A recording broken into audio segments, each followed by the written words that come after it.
என்னுடைய பெண் குழந்தைக்கு கன்னத்தில் சிறு வட்ட வடிவமான ஒரு தடும்பு உள்ளது. குணமாகும் வழிமுறையை கூற வேண்டும். தனி மனிதனுக்கு கரன்சி சிஸ்டமும் நாட்டிற்கு கிரெடிட் சிஸ்டமும் உள்ளது. அதனால் மனிதர்களுக்கு வாழ்க்கை பிரச்சனைகள் தொடர்கிறது.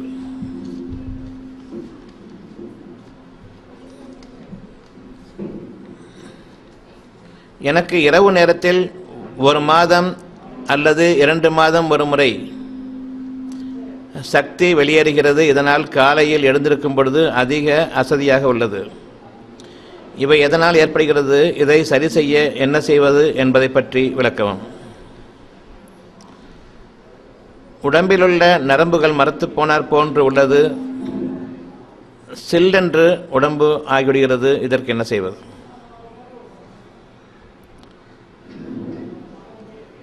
தற்போது எனக்கு உடம்பில் நிறைய தொந்தரவுகள் உள்ளன. அடிவயிற்றிலிருந்து நிறைய கோடைகள் வெளியேறுவது போல் இருக்கிறது.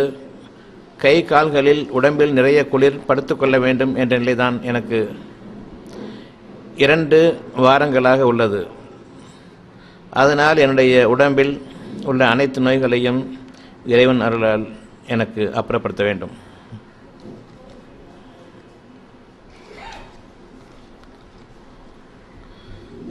இறைவனிடம் பிரார்த்திப்பது எவ்வாறு? உதாரணமாக, என் இறைவனே, என்னை பொறாமையிலிருந்தும் பெருமையிலிருந்தும் நீயே பாதுகாத்துக் கொள்வாயாக என்ற பிரார்த்தனை ஒரு நாளைக்கு ஒரு முறை பிரார்த்தித்தால் போதுமா? அல்லது உறங்கும் சமயத்தில் தவிர மற்ற நேரங்களில் எல்லாம் நினைத்து கொண்டே இருக்க வேண்டுமா? ரம்ஜான் மாதத்தின் முதல் பிறையை பார்ப்பது இதன் கருத்து பற்றி விளக்கவும்.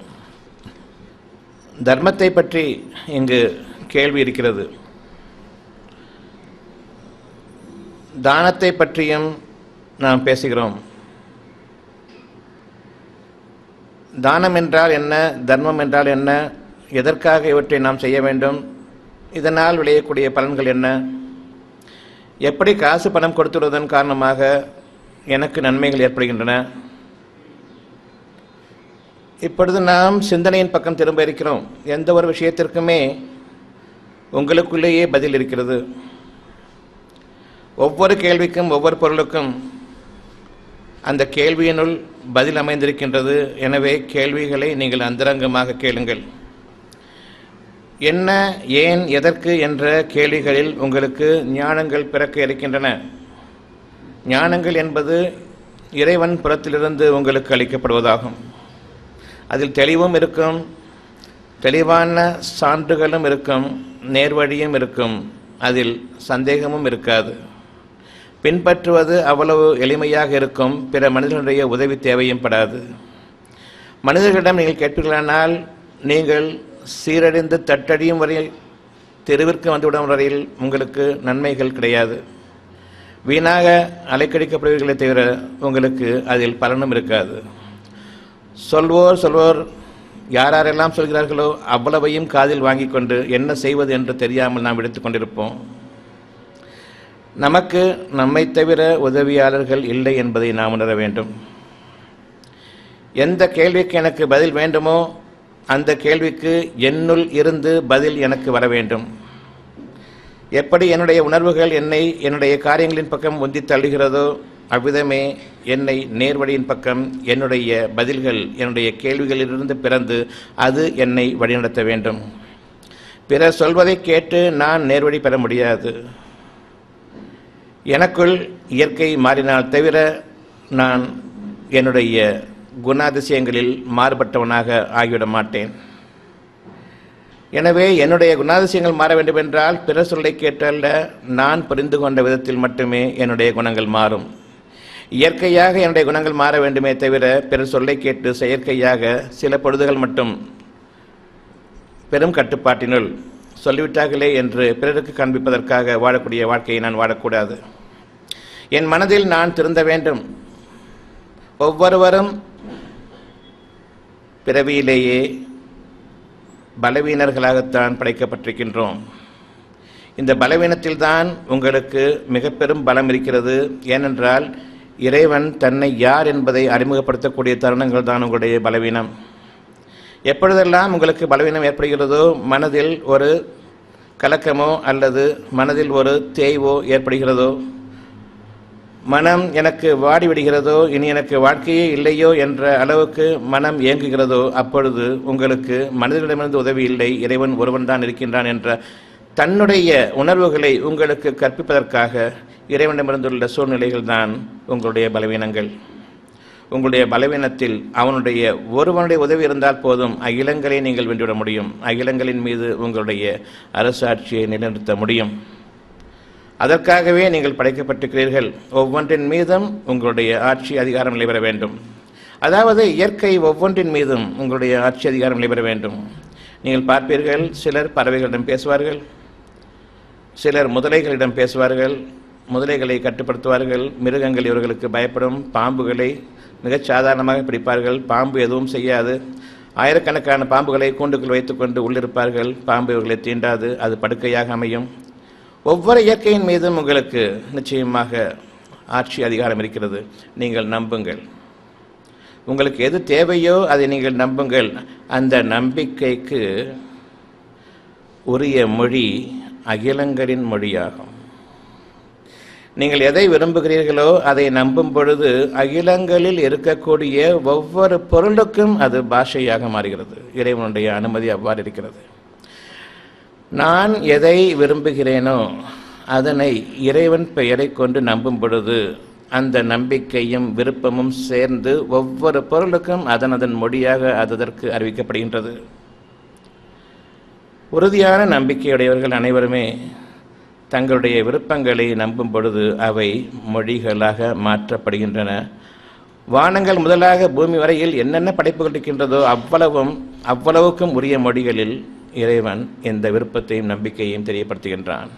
எப்பொழுது இறைவன் தெரியப்படுத்துகின்றானோ அது அறிகிறதோ அப்பொழுதே இறைவனுக்கு அடிபணிகிறது, அதாவது நமக்கு அடிபணிகிறது. நம்முடைய விருப்பங்களின் மீது நாம் நம்பிக்கை கொள்ளும் பொழுது இறைவனுடைய அனுமதி அதற்கு இருக்குமேயானால் அகிலங்களில் இருக்கக்கூடிய படைக்கப்பட்ட ஒவ்வொரு பொருளும் உங்களுடைய விருப்பங்களை நம்பிக்கை என்ற இறை நம்பிக்கை என்ற ஒன்றை நீங்கள் அதில் சேர்க்கும் பொழுது இறைவனுடைய அனுமதியை கொண்டு அவை என்னுடைய விருப்பங்கள் என்ன என்பதை உணர்கின்றன. இறைவன் கூறுகின்றான், அவற்றுக்கு இந்த மனிதனுடைய விருப்பம் இவ்வாறாக இருக்கிறது, உங்களுக்கு நான் இட்ட கட்டளை என்ன, நான் அனுமதி கொடுக்கும்பொழுது நீங்கள் அவர்களுக்கு அடிபணிய வேண்டும். யார் நம்பிக்கையுடன் இருக்கிறார்களோ அவர்களுடைய விருப்பங்களுக்கு நீங்கள் அடிபணிய வேண்டும். இவ்வாறாகத்தான் சில நம்பிக்கைகளில் இறைவனை நம்பும் பொழுது, அதாவது மனிதர்களை நம்பாமல் நம்பிக்கை கொள்வது இறைவனை நம்புவதாகும். மனிதர்களுடைய உதவியை நம்பாமல் நம்பிக்கை கொள்வது என்பது இறை நம்பிக்கையாகும், இறைவனுடைய ஆற்றலில் ஒரு பகுதியாகும். அதற்கே இவ்வளவு பலன்கள் இருக்கிறது என்றால், அதற்கே இவ்வளவு அதிகாரம் இருக்கிறது என்றால், உண்மையில் இறைவனை யார் என்று நம்பிக்கை கொண்டவர்களாக உன்னத நிலையில் நம்பிக்கை கொண்டால் எந்த அளவுக்கு உங்களுடைய ஆட்சி அதிகாரம் நீடிக்கும் என்றால் வானங்கள் பூமி அளவுக்காகும். என்னுடைய ஒரு எண்ணத்திற்காக அகிலங்கள் எனக்கு செவிசாய்க்க வேண்டும். நான் அகிலங்களினுடைய எஜமானன் என்பதை நீங்கள் அறிய வேண்டும். நாளைய வாழ்க்கையை பற்றி இன்று நீங்கள் கவலை கொள்கிறீர்கள். என்ன அந்த வாழ்க்கை, என்ன கவலை, என்ன? நான் பலவீனனாக இருக்கின்றேன் என்பதை அதை எனக்கு உணர்த்த வேண்டும். அந்த கவலை நான் பலவீனனாக இருக்கின்றேன் என்பதை அது எனக்கு உணர்த்த வேண்டும். இந்த கவலையின் காரணமாக யாரோ ஒரு மனிதருக்கு நான் பலவீனமாகிவிட்டேன், ஏதோ ஒரு சமுதாயத்திற்கு நான் பலவீனமாகிவிட்டேன், என்னுடைய சமுதாயத்தில் இருக்கக்கூடிய அங்கத்தினர்களுக்கு நான் பலவீனமாகிவிட்டேன், எனக்கு சுதந்திரமாக வாழ வழி இல்லை, மிக பிரயத்தனமும் கஷ்டமும் பட வேண்டியிருக்கும் என்ற இந்த அடிப்படையில் தான் கவலை மேலோங்குகிறது. மனிதனாக பிறந்த நாம் யாரொருவருக்கும் கீழ்ப்பட்டவர்கள் இல்லை என்பதை முதலில் நீங்கள் நம்ப வேண்டும். எப்பொழுது உங்களை நீங்களே தாழ்த்திக் கொள்கிறீர்களோ அப்பொழுது உங்களுடைய கவலை உங்களை மிஞ்சுகிறது. யாரொருவருக்கும் யாரும் அடிமைப்பட்டவர்கள் இல்லை, இறைவன் ஒருவனுக்கு மட்டுமே நான் அடிமைப்பட்டவன். அப்படி என்றால் உங்களுடைய பலவீனம் எங்கிருக்கிறது என்றால், நீங்கள் எதை விரும்புகிறீர்களோ அதை நீங்கள் நம்பிக்கை கொள்ள தவறும் பொழுது உங்களுடைய பலவீனம் அதிகரிக்கிறது. எனக்குள் இருக்கக்கூடிய என்னுடைய எண்ணங்களை நான் விரும்புகிறேன், என்னுடைய தேவைகள் அவை, என்னுடைய வாழ்க்கைகள் அவை, இறைவனால் படைக்கப்பட்டவை, சத்தியம், வீணான எண்ணங்கள் அல்ல. எனவே அவை நிலை பெறும், தானாக அது நிலை பெறும். இறைவனுடைய வாக்காக இருப்பதன் காரணமாக அந்த வாக்குகள் தானே நிறைவு பெறும். தானாக என்பதன் பொருள் என்னுள் இருக்கக்கூடிய சுயநம்பிக்கையின் காரணமாக தன்னால் என்னால் என்பது அர்த்தமல்ல. இறைவன் தன்னால் அது நிறைவேறக்கூடியதாக இருக்கின்றது. பொதுவாக அது தன்னம்பிக்கை என்று ஆகிவிடுகின்றது. அவ்வாறல்ல, அது இறை நம்பிக்கையாகும். தன் இறைவனுடைய ஆற்றலை கொண்டு நிறைவேறக்கூடிய அந்த ஒரு பாக்கியம், அதன் மீது நான் நம்பிக்கை கொண்டிருக்கின்றேன். எனவே இறைவன் தன்னால் அது நிகழ இருக்கிறது என்பதன் மீது நான் நம்பிக்கை கொள்கின்றேன். நான் ஒரு காரியத்தை செய்ய விரும்பும் பொழுது அந்த காரியம், அந்த எண்ணம் படைக்கப்பட்ட விதம் எனக்கும் தெரியாது, அது எவ்வாறு உருவாகியது என்பதும் எனக்கு தெரியாது. நான் அதை படைத்தவனும் இல்லை. எனவே நம்பிக்கை கொள்கின்றேன். ஒவ்வொரு விஷயத்திற்கும் நம்பிக்கை கொள்கிறேன். ஒவ்வொரு விஷயத்திற்கு முன்பாகவும் அது நிறைவேறுவதற்கு முன்பாக எனக்கு நம்பிக்கை என்ற ஒன்று இருக்கிறது. அது உங்களுக்குள் இறைவன் தானாக உருவாகச் செய்கின்றான். அவை நிறைவேறுகின்றன. சிலவற்றை உங்களுடைய கணக்குப்படி விடுகின்றான். அந்த அறிவை நீங்கள் உபயோகப்படுத்தும் பொழுது நம்பிக்கை கொள்வதா வேண்டாமா என்ற சந்தேகத்தின் அடிப்படையிலேயே நீங்கள் நம்பிக்கை கொள்கிறீர்கள். முதல் வழிகேடு ஆரம்பமாகிறது. யார் தன்னுடைய வழியிலிருந்து தவறியவர்கள் என்பதை இறைவன் நிச்சயமாக நன்கறிகின்றான். சந்தேகம் என்ற ஒன்று வரும்பொழுது நான் இதை நம்புவதா நம்ப வேண்டாமா என்ற குழப்பத்தில் ஆகும் பொழுது, இதெல்லாம் சாத்தியமா சாத்தியம் இல்லையா என்ற அந்த இரண்டுக்கு இடையே ஒரு தீர்வை ஏற்படுத்தி கொள்ள நான் முனையும் பொழுது நாம் வழிகேட்டில் ஆகிறோம். இதுவரையில் இறைவன் உங்களுடைய அறிவை கொண்டு தான் விரும்பியதை நீங்கள் உரசி பார்த்து பிறகு இந்த அறிவின் காரணமாக சாத்தியமில்லை என்று உணரும் பொழுது இது சாத்தியமில்லை என்று நீங்கள் விட்டுவிடுவீர்களே, அந்த நிலைக்கு உங்களை கொண்டு செல்லாமல் உங்களுடைய அறிவு அவனுடைய விருப்பத்தை தீண்டுவதற்கு முன்பாகவே நம்பிக்கை கொள்ள செய்து விடுகின்றான். அது நிறைவேறிய முடிகிறது, தானாக நிறைவேறி முடிகின்றது. பெரும்பாலான காரியங்களில் நீங்கள் தானாக முடிவடைந்து விட்டது, தன்னால் நல்லபடியாக ஆயிடுச்சுன்னு நீங்கள் சொல்கிறீங்க. அவ்வாறல்ல. நீங்கள் உங்களுடைய அறிவை உபயோகப்படுத்துவதற்கு முன்பாக அந்த விஷயத்தின் மீது நம்பிக்கை கொள்ள செய்து விட்டான். இது இறைவனிடமிருந்துள்ள மிக பெரும் அருட்கொடையாகும். நாம் ஒவ்வொரு விஷயத்தையும் அது எவ்வாறு நிறைவேறுகிறது என்று நாம் நம்முடைய அறிவை கொண்டு பார்ப்போமே, ஆனால் ஒவ்வொரு விஷயமும் நம்முடைய அறிவுக்கு அப்பால் தான் நடக்கிறது. நம்முடைய அறிவை கொண்டு உபயோகப்படுத்தியிருப்போமானால் எப்படி இது நிகழ்ந்தது என்று நமக்கு தெரியாது. ஒருவேளை இது நிகழ்வதற்கு முன்பாக, எனக்கு ஒரு காரியம் நிறைவேறி முடிவதற்கு முன்பாக என்னுடைய அறிவை நான் உபயோகப்படுத்தியிருப்பேன் என்னால் நிச்சயமாக அதில் பெரும் சீர்கேடுகள் அல்லது பெரும் குழப்பங்களுடனும் எனக்கு பெரும் அதிருப்தி ஏற்படுத்தக்கூடிய விதத்தில் எனக்கே வினையாக அது அமைந்திருந்திருக்கலாம். உங்களுடைய ஒவ்வொரு காரியமும் நிறைவேறிய பிறகுதான் இப்படியெல்லாம் இது நிறைவேறும் என்று நான் நினைக்கவே இல்லை. நீங்கள் நினைச்சிருந்தால் அது எப்போவே வீணாக போயிருக்கும். நாம் நம்முடைய காரியங்களை தீர்மானிப்பவர்கள் இல்லை. ஒவ்வொரு சக்சஸ்ஃபுல் வெற்றிகரமான விஷயங்கள் ஒவ்வொன்றையும் நீங்கள் இன்று எண்ணி பாருங்கள். உங்களுடைய அறிவு அதில் தீண்டாமல் அது தானாக இறைவனுடைய வாக்குறுதியின் பிரகாரமே உங்களுடைய அறிவை கொண்டு தீண்டாமல் அப்படிக்கற்ற நிலையில் நீங்கள் நம்பிக்கை கொண்டீர்கள். உங்களுடைய அறிவை மறந்து அங்குதான் அது நிறைவேறியதை தவிர உங்களுடைய உதவியை கொண்டு ஒருபோதும் இல்லை. உங்களுடைய அறிவை தீண்டுவதற்கு முன்பாக நீங்கள் நம்பிக்கை கொள்வதும் உங்களுடைய அறிவு தீண்டிய பிறகு நீங்கள் நம்பிக்கை கொள்வதும் இரண்டு விதமான விளைவுகளை ஏற்படுத்தும். அறிவை கொண்டு என்னால் முடியாது என்று தெரிந்த பிறகு ஜோசியம் பார்ப்பீர்கள், வாஸ்து பார்ப்பீர்கள், இன்னும் என்னென்ன அநியாயங்கள் இருக்கின்றதோ அவ்வளவு மனிதனுடைய அநியாயங்களையும் கொண்டு அதை தீண்டுவீர்கள். உங்களுக்கு நீங்களே மிக பெரும் அநியாயக்காரர்களாக இருக்கக்கூடிய சமயத்தை நீங்கள் நம்புவீர்கள். இது இறைவனுக்கு எதிராக நீங்கள் முனையக்கூடிய ஒரு காரியமாகும். இதில் உங்களுக்கு நன்மைகள் இருப்பது போன்று தோன்றினாலும் பின்னர் ஏற்படக்கூடிய தீமைகள் உங்களை அலைக்கடிக்கும். நான் யாருக்கும் எந்த தீங்கும் செய்யவில்லை, ஏன் எனக்கு இந்த சோதனை என்று. இதுவரையில் என்னுடைய குடும்பம் நன்றாக நடந்து கொண்டிருந்தது, இப்பொழுது ஏன் இந்த வினை என்று நீங்கள் உங்களையே கேட்பீர்கள். உங்களுடைய நேர்வழியிலிருந்து நீங்கள் தவறியவர்களாக வெகு தூரம் கடந்து வந்து விட்டீர்கள். உங்களால் திரும்பி பார்க்க முடியாது என்ற அளவுக்கு. வானங்களிலும் பூமியிலும் உங்களுக்காக ஏற்படுத்தப்பட்ட எவ்வளவோ நன்மைகள் பொதிந்து கிடக்கின்றன. அவற்றிலிருந்து தான் உங்களுடைய எண்ணங்கள் படைக்கப்படுகின்றன. மூச்சுக்காற்றில் எண்ணங்கள் உள்ளுக்குள் இறங்குகின்றன. மூச்சுக்காற்றில் உங்களுக்குள் எண்ணங்கள் இறங்கிக் கொண்டிருக்கின்றன. எத்தனையோ முறை உங்களை அறியாமல் பெருமூச்சு விடுவீர்கள். அதனுடைய அர்த்தம் என்ன தெரியுமா? உங்களை அறியாமல் ஒரு ஞானம் உங்களுக்குள் இறங்கிக் கொண்டிருக்கிறது. பெருமூச்சுடன் நேரமெல்லாம் ஞானங்கள் இறங்கிக் கொண்டிருக்கின்றன, உங்களுடைய நம்பிக்கை அதிகமாகிக் கொண்டிருக்கிறது, அல்லது நீங்கள் உங்களுடைய அறிவை கொண்டு அந்த நம்பிக்கையை தீண்டி அதனை நீங்கள் இல்லை என்று ஆக்கிவிடுவதற்கு முன்பாக, தொலைத்துவிடுவதற்கு முன்பாக நீங்கள் நம்பிக்கை கொண்டு விட்டீர்கள். அது பிற்காலத்தில் நிறைவேற இருக்கிறது. அதனுடைய நிம்மதி பெருமூச்சு இன்று உங்களுக்கு. அந்த மூச்சு காற்றில் என்னென்ன நன்மைகள் உள்ளுக்குள் இறங்குகின்றன என்பதை நீங்கள் அறிய மாட்டீர்கள். அது இருதயத்தை சுத்தப்படுத்தக்கூடியதாகும். உங்களுக்கு வெறும் உயிரோட்டத்தை அளிக்கக்கூடியதல்ல. எண்ணம் இல்லாத உயிர் ஜடமாகும். எண்ணம் இல்லாத ஒரு உயிரோட்டம் இருக்குமானால் நான் ஒரு ஜடம். எண்ணங்களோடு கூடிய உயிரோட்டம் இருக்குமானால் அது என்னை இயக்குகிறது.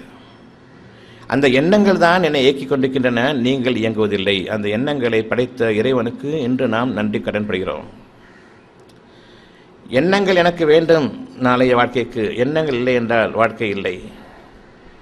இன்றைய வாழ்க்கையில் நாளைய எண்ணங்களின் மீது நீங்கள் நம்பிக்கை கொள்ளுங்கள். ஏனென்றால் படைத்த படைப்பாளன் உங்களுக்காக அளவில்லாத அருளை கொண்டு உங்களுக்கு நன்மைகளை வாரி வாரி வழங்கி கொண்டிருக்கும் பொழுது உங்களுக்காக கொடுக்கப்பட்ட ஒரு சோதனை உங்களுடைய அறிவு மிக பெரும் பலவீனம். அந்த அறிவு ஆகும். அந்த பலவீனத்தை கொண்டு நீங்கள் உங்களுடைய இறை பாக்கியங்களை நெருங்கக்கூட முடியாது. அவ்வாறு இருக்க இது சாத்தியமில்லை என்று கூறுகிறீர்கள். இறைவன் உங்களுக்கு அநியாயம் செய்யவில்லை, நீங்கள் அநியாயம் செய்து கொண்டிருக்கிறீர்கள். ஏனென்றால் தங்களை பற்றி யார் என்று தாங்களே அறியாத நிலையில் தான் வாழ்ந்து கொண்டிருக்கிறார்கள். ஆனாலும் தங்களையே அறியாத நிலையில் இறைவனை இவர்கள் கற்பித்து கொண்டு அந்த இறைவனுக்கு புகழாரம் சுட்டுகிறார்கள், வீணான எண்ணங்களையும் கற்பனைகளையும் கொண்டு. இறைவன் யார் என்று தெரியாத நிலையில், தங்களை பற்றியே தாங்கள் யார் என்று தெரியாத நிலையில் இவர்கள் இறைவனுக்கு இணைகளை கற்பிக்கிறார்கள். பெரும்பாலாக இவர்கள் கற்பனை செய்து கொண்டவர்களுக்கு பெண்களின் பெயர்களையே இடுகிறார்கள். தெய்வங்களாக அவர்களையே மதிக்கிறார்கள். நிச்சயமாக இவர்கள் கற்பனை செய்து வந்த யாவும் அழிந்துவிடும். ஒரு நேரத்தில் அது அவர்களுக்கு இல்லை என்று ஆகிவிடும். தொடர்புகள் அனைத்தும் அறுபட்டுவிடும். ஒரு காலம் அவர்கள் தங்களுடைய இறைவனை அறிய முடியாது. இவர்கள் இணை வைத்து வந்த தெய்வங்கள் அனைத்தும் இவர்களை விட்டு ஒதுங்கிவிடும். அப்பொழுது இவர்கள் நிற்கதியாக நிற்பார்கள். எந்த விதமான உதவியும் இன்றி அவர்கள் நிற்கதியாக நிற்பார்கள். இப்பொழுது நீங்கள் உங்களை யார் என்று அறிந்து கொள்ளுங்கள். நிச்சயமாக இறைவனும் சேர்ந்து உங்களுடன் இருப்பதை நீங்கள் அறிந்து கொள்ளுங்கள். என்னை யார் என்று நான் அறிவதற்காக இப்பொழுது நான் கேட்கின்றேன். நான் யார் என்று கேட்கின்றேன்? படைக்கப்பட்டவன். நானே தானாக உருவாகியவன் அல்ல, நான் படைக்கப்பட்டவன். எதிலிருந்து படைக்கப்பட்டேன்? ஒன்றும் இல்லாத ஒரு பொருளாக இருந்த நிலையிலிருந்து. நான் உருவாவதற்கு முன்பாக, ஒரு கருவாக உருவாவதற்கு முன்பாக ஏதும் ஒரு பொருளாக இல்லாத நிலையிலிருந்து நான் படைக்கப்பட்டேன். பின்னர் நான் உயிரோட்டப்பட்டேன். பின்னர் நான் என்னுடைய ஆன்மாவில் உறுதியாக்கப்பட்டேன். அந்த ஆன்மா என்ன? என்னுடைய வாழ்க்கையை தெளிவாக பிரித்தறிவிக்கக்கூடியதாகும். நல்ல பாதை எது, தீய பாதை எது என்பதை என்னுடைய ஆன்மா எனக்கு தெளிவாக பிரித்தறியக்கூடிய பாதையின் மீது நான் உறுதியாக்கப்பட்டேன். என் வாழ்க்கையை நான் ஏற்றுக்கொண்டேன். பின்னர் என்னுடைய ஆன்மாவிற்கு நான் மாறு செய்தேன். எதெல்லாம் அது தீமை என்று எனக்கு அறிவித்ததோ அதன்பால் நான் மனச்செயல் கொண்டேன். எதெல்லாம் நன்மையாக இருந்ததோ அது வழியனை நான் ஏற்றுக்கொள்ளவில்லை. இவ்வாறெல்லாம் முடியாது என்று நான் என்னுடைய ஆன்மாவிற்கு பதிலளித்தேன். எவ்வளவு பெரிய அநீதம் நான் எனக்கே செய்து கொண்ட நிலையில் என்னை நான் யார் என்பதை மறந்துவிட்டேன். இதன் விளைவு மனிதர்களுக்கு அடிமையாகினேன். யாரெல்லாம் அநியாயக்காரர்களாக இருக்கிறார்களோ அவர்களுக்கு நான் அடிமைப்பட்டவனாக ஆகிறேன். அவர்களுக்கு எதிராக என் மனம், என்னுடைய ஆன்மாவிலிருந்து ஒரு விஷயம் கிடைக்கப்பட்டால் இது தவறாக இருக்கிறது, அநியாயம் செய்யப்படுகிறது என்று சொன்னாலும் அதை நான் வெளியில் சொல்வதற்கு எனக்கு பலவீனம், அதற்குரிய உறுதி இல்லை, தைரியமும் கிடையாது. வாழ்க்கை என்றால் இப்படித்தான் என்று என்னை நான் ஆக்கிக் கொண்டேன். எப்படி வாழ்க்கை என்றால் இப்படித்தான்? உங்களுக்குத்தான் நன்மை எது என்று தெரிகிறது. இதை திருத்த வழி இல்லை, உங்களுக்கு வழி இல்லை. ஆனால் திருத்த வேண்டும் என்று உள்ளுக்குள் இருக்கிறது. அதை எப்படி நீங்கள் மீறுவீர்கள்? வாழும் காலமெல்லாம் வெளியில் சொல்லித் தெரிகிறீர்கள், என்னுடைய வாழ்க்கை இவ்வளவுதான், இதற்கு மேல் கிடையாது என்று. ஆனால் உள்ளுக்குள் உங்களுக்கு இந்த வாழ்க்கை வேண்டாம் வேண்டாம் என்று உங்களுக்குள் நிச்சயமாக ஆன்மா அறிவித்துக் கொண்டிருக்கின்றது. நீங்கள் ஆன்மாவின் பக்கம் சார்ந்து விடுங்கள். எனக்கு வேண்டும். முதலில் எது தேவையோ அதை நீங்கள் ஆமதியுங்கள். வேண்டுமா வேண்டாமா என்று கேட்டால் வேண்டும் என்று கூறுங்கள். இது எப்படி சாத்தியம் என்று உங்களிடம் கேட்கவில்லை. உங்களுடைய ஆன்மா இது சாத்தியமா இல்லையா என்று கேட்கவில்லை, இது வேண்டுமா வேண்டாமா என்றும் கேட்கவில்லை, இது வேண்டும் என்று மட்டுமே உங்களுக்கு அறிவிக்கிறது. அந்த கட்டளைக்கு நீங்கள் அடிபணியுங்கள். அந்த கட்டளைகளை ஏற்று நீங்கள் அதற்கு எதிராக அதற்கு பதில் சொல்ல முனைய வேண்டாம். உங்களுக்கு நீங்களே அநியாயம் செய்து கொள்ளக்கூடிய அந்த தருணங்கள் நம்முடைய வாழ்க்கையில் ஒவ்வொரு தருணமும் நிகழ்ந்து கொண்டிருக்கிறது. தர்மத்தில் மிக பெரும் தர்மம் எது? உங்களுக்கு நீங்கள் அநியாயம் செய்து கொள்ளாமல் இருப்பதே தர்மத்தில் மிக பெரும் தர்மமாகும். நானே அநியாயக்காரனாக இருக்கக்கூடிய நிலையில் என்னுடைய தர்மம் எவ்வாறு செல்லும்? நான் திருந்திய நிலையில் என் தர்மம் விளங்கும். நான் அநியாயக்காரனாக இருக்கக்கூடிய நிலையில் என்னுடைய நல்ல வார்த்தைகள் என்ற ஒன்று எனக்கு கிடையாது. கேட்பவர்களும் என்னை கேட்க மாட்டார்கள். நான் அயோக்கியனாக இருக்கும் பொழுது கேட்பவர்கள் என்னை கேட்பார்கள், நீயே ஒரு அயோக்கியன், நீ எப்படி நல்ல வார்த்தைகள் பேசலாம் என்று. சத்தியமான வாக்கு அது. எனக்கு நான் தர்மம் செய்யாத நிலையில் பிறருக்கு நான் செய்யக்கூடிய தர்மம் தர்மம் அல்ல. எனக்கு நான் தூய்மையான பொருளை வைத்திருக்காத நிலையில் பிறருக்கு நான் அதிலிருந்து கொடுத்து அவர்களுக்கு ஒரு நன்மையை தூய்மையை ஏற்படுத்த சாத்தியமில்லை. எந்த பொருளில் தீட்டுப்பட்டிருக்கிறதோ அதை நான் கொடுத்து பிறருக்கு நன்மை செய்ய வழியில்லை. எந்த பொருள் தீய வழியில் சம்பாதிக்கப்பட்டதோ அதிலிருந்து நான் கொடுத்து அவர்களிடம் நான் நன்மையை, இதிலிருந்து விளையக்கூடிய நன்மையை எதிர்பார்க்கவும் முடியாது. நன்மைக்கு நன்மையே கூலி, தீமைக்கு தீமையே கூலியாகும். உங்களுடைய வாழ்க்கையில் நீங்கள் ஒரு கட்டுப்பாட்டை மேற்கொள்ளுங்கள். நன்மையான பாதையில் எனக்கு எது அனுமதிக்கப்பட்டிருக்கின்றதோ அந்த வாழ்க்கையை நான் ஏற்றுக்கொள்வேன். பெரு வாழ்க்கையை நான் விரும்பப் போவதில்லை. ஏனென்றால் பெரு வாழ்க்கையில் பெரும் நஷ்டங்களும் கஷ்டங்களும் ஒவ்வொருடைய வாழ்க்கையிலும் சூழ்ந்து கொண்டிருக்கின்றன. மனம் நிம்மதி என்ற அந்த மகத்தான ஒரு வாழ்க்கையை தவிர வேறு எந்த வாழ்க்கையும் எனக்கு வேண்டாம் என்பதை நீங்கள் விரும்புங்கள். மனம் நிம்மதி என்றால் என்னுடைய உடல் தேவைகள் அனைத்தும் நிறைவேறினால் தவிர மனம் நிம்மதி அடையாது. இவ்வுலக வாழ்க்கையும் நாளைய வாழ்க்கையும் சேர்ந்ததுதான் என்னுடைய உடலும் மனமும். உடல் இவ்வுலக வாழ்க்கையை சேர்ந்தது, மனம் நாளைய வாழ்க்கையை சேர்ந்தது. உடல் சுகத்தை அனுபவித்துக் கொண்டிருக்கும் நிலையில் நான் இந்த உடல் சுகம் இன்றைய தேவைகள் எப்படி நிறைவேறியது என்பதை சற்று சிந்தித்து பாருங்கள். இன்று உங்களுக்கு மனம் அமைதியும் ஒரு சிறு உடல் சுகமும் இருக்கிறது என்றால் அது எங்கிருந்து கிடைத்தது என்று எண்ணி பாருங்கள். உங்களுடைய மருந்துகளால் மாத்திரைகளாலா? இல்லை. என் மனம் நிம்மதியடைவதன் காரணமாக எனக்கு ஒரு நன்மை ஏற்பட்டிருக்கின்றது. இந்த தர்மத்திலிருந்து நீங்கள் கொடுங்கள். தர்மம் என்பது நன்மைகளை கொடுப்பதாகவே தவிர பொருளை கொடுப்பது தர்மம் அல்ல. உலகம் ஒரு புறம், நீங்கள் இன்னொரு புறம். உலகத்தை நாம் பின்பற்றுவோமேயானால் நிச்சயமாக நாம் வழிகேடர்கள். உங்களை நீங்கள் பின்பற்றுவீர்களானால் நிச்சயமாக நீங்கள் சமாதானமான பாதையுடையவர்கள்.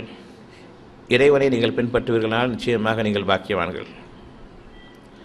முதலில் உங்களை நீங்கள் பின்பற்றி பழகுங்கள்.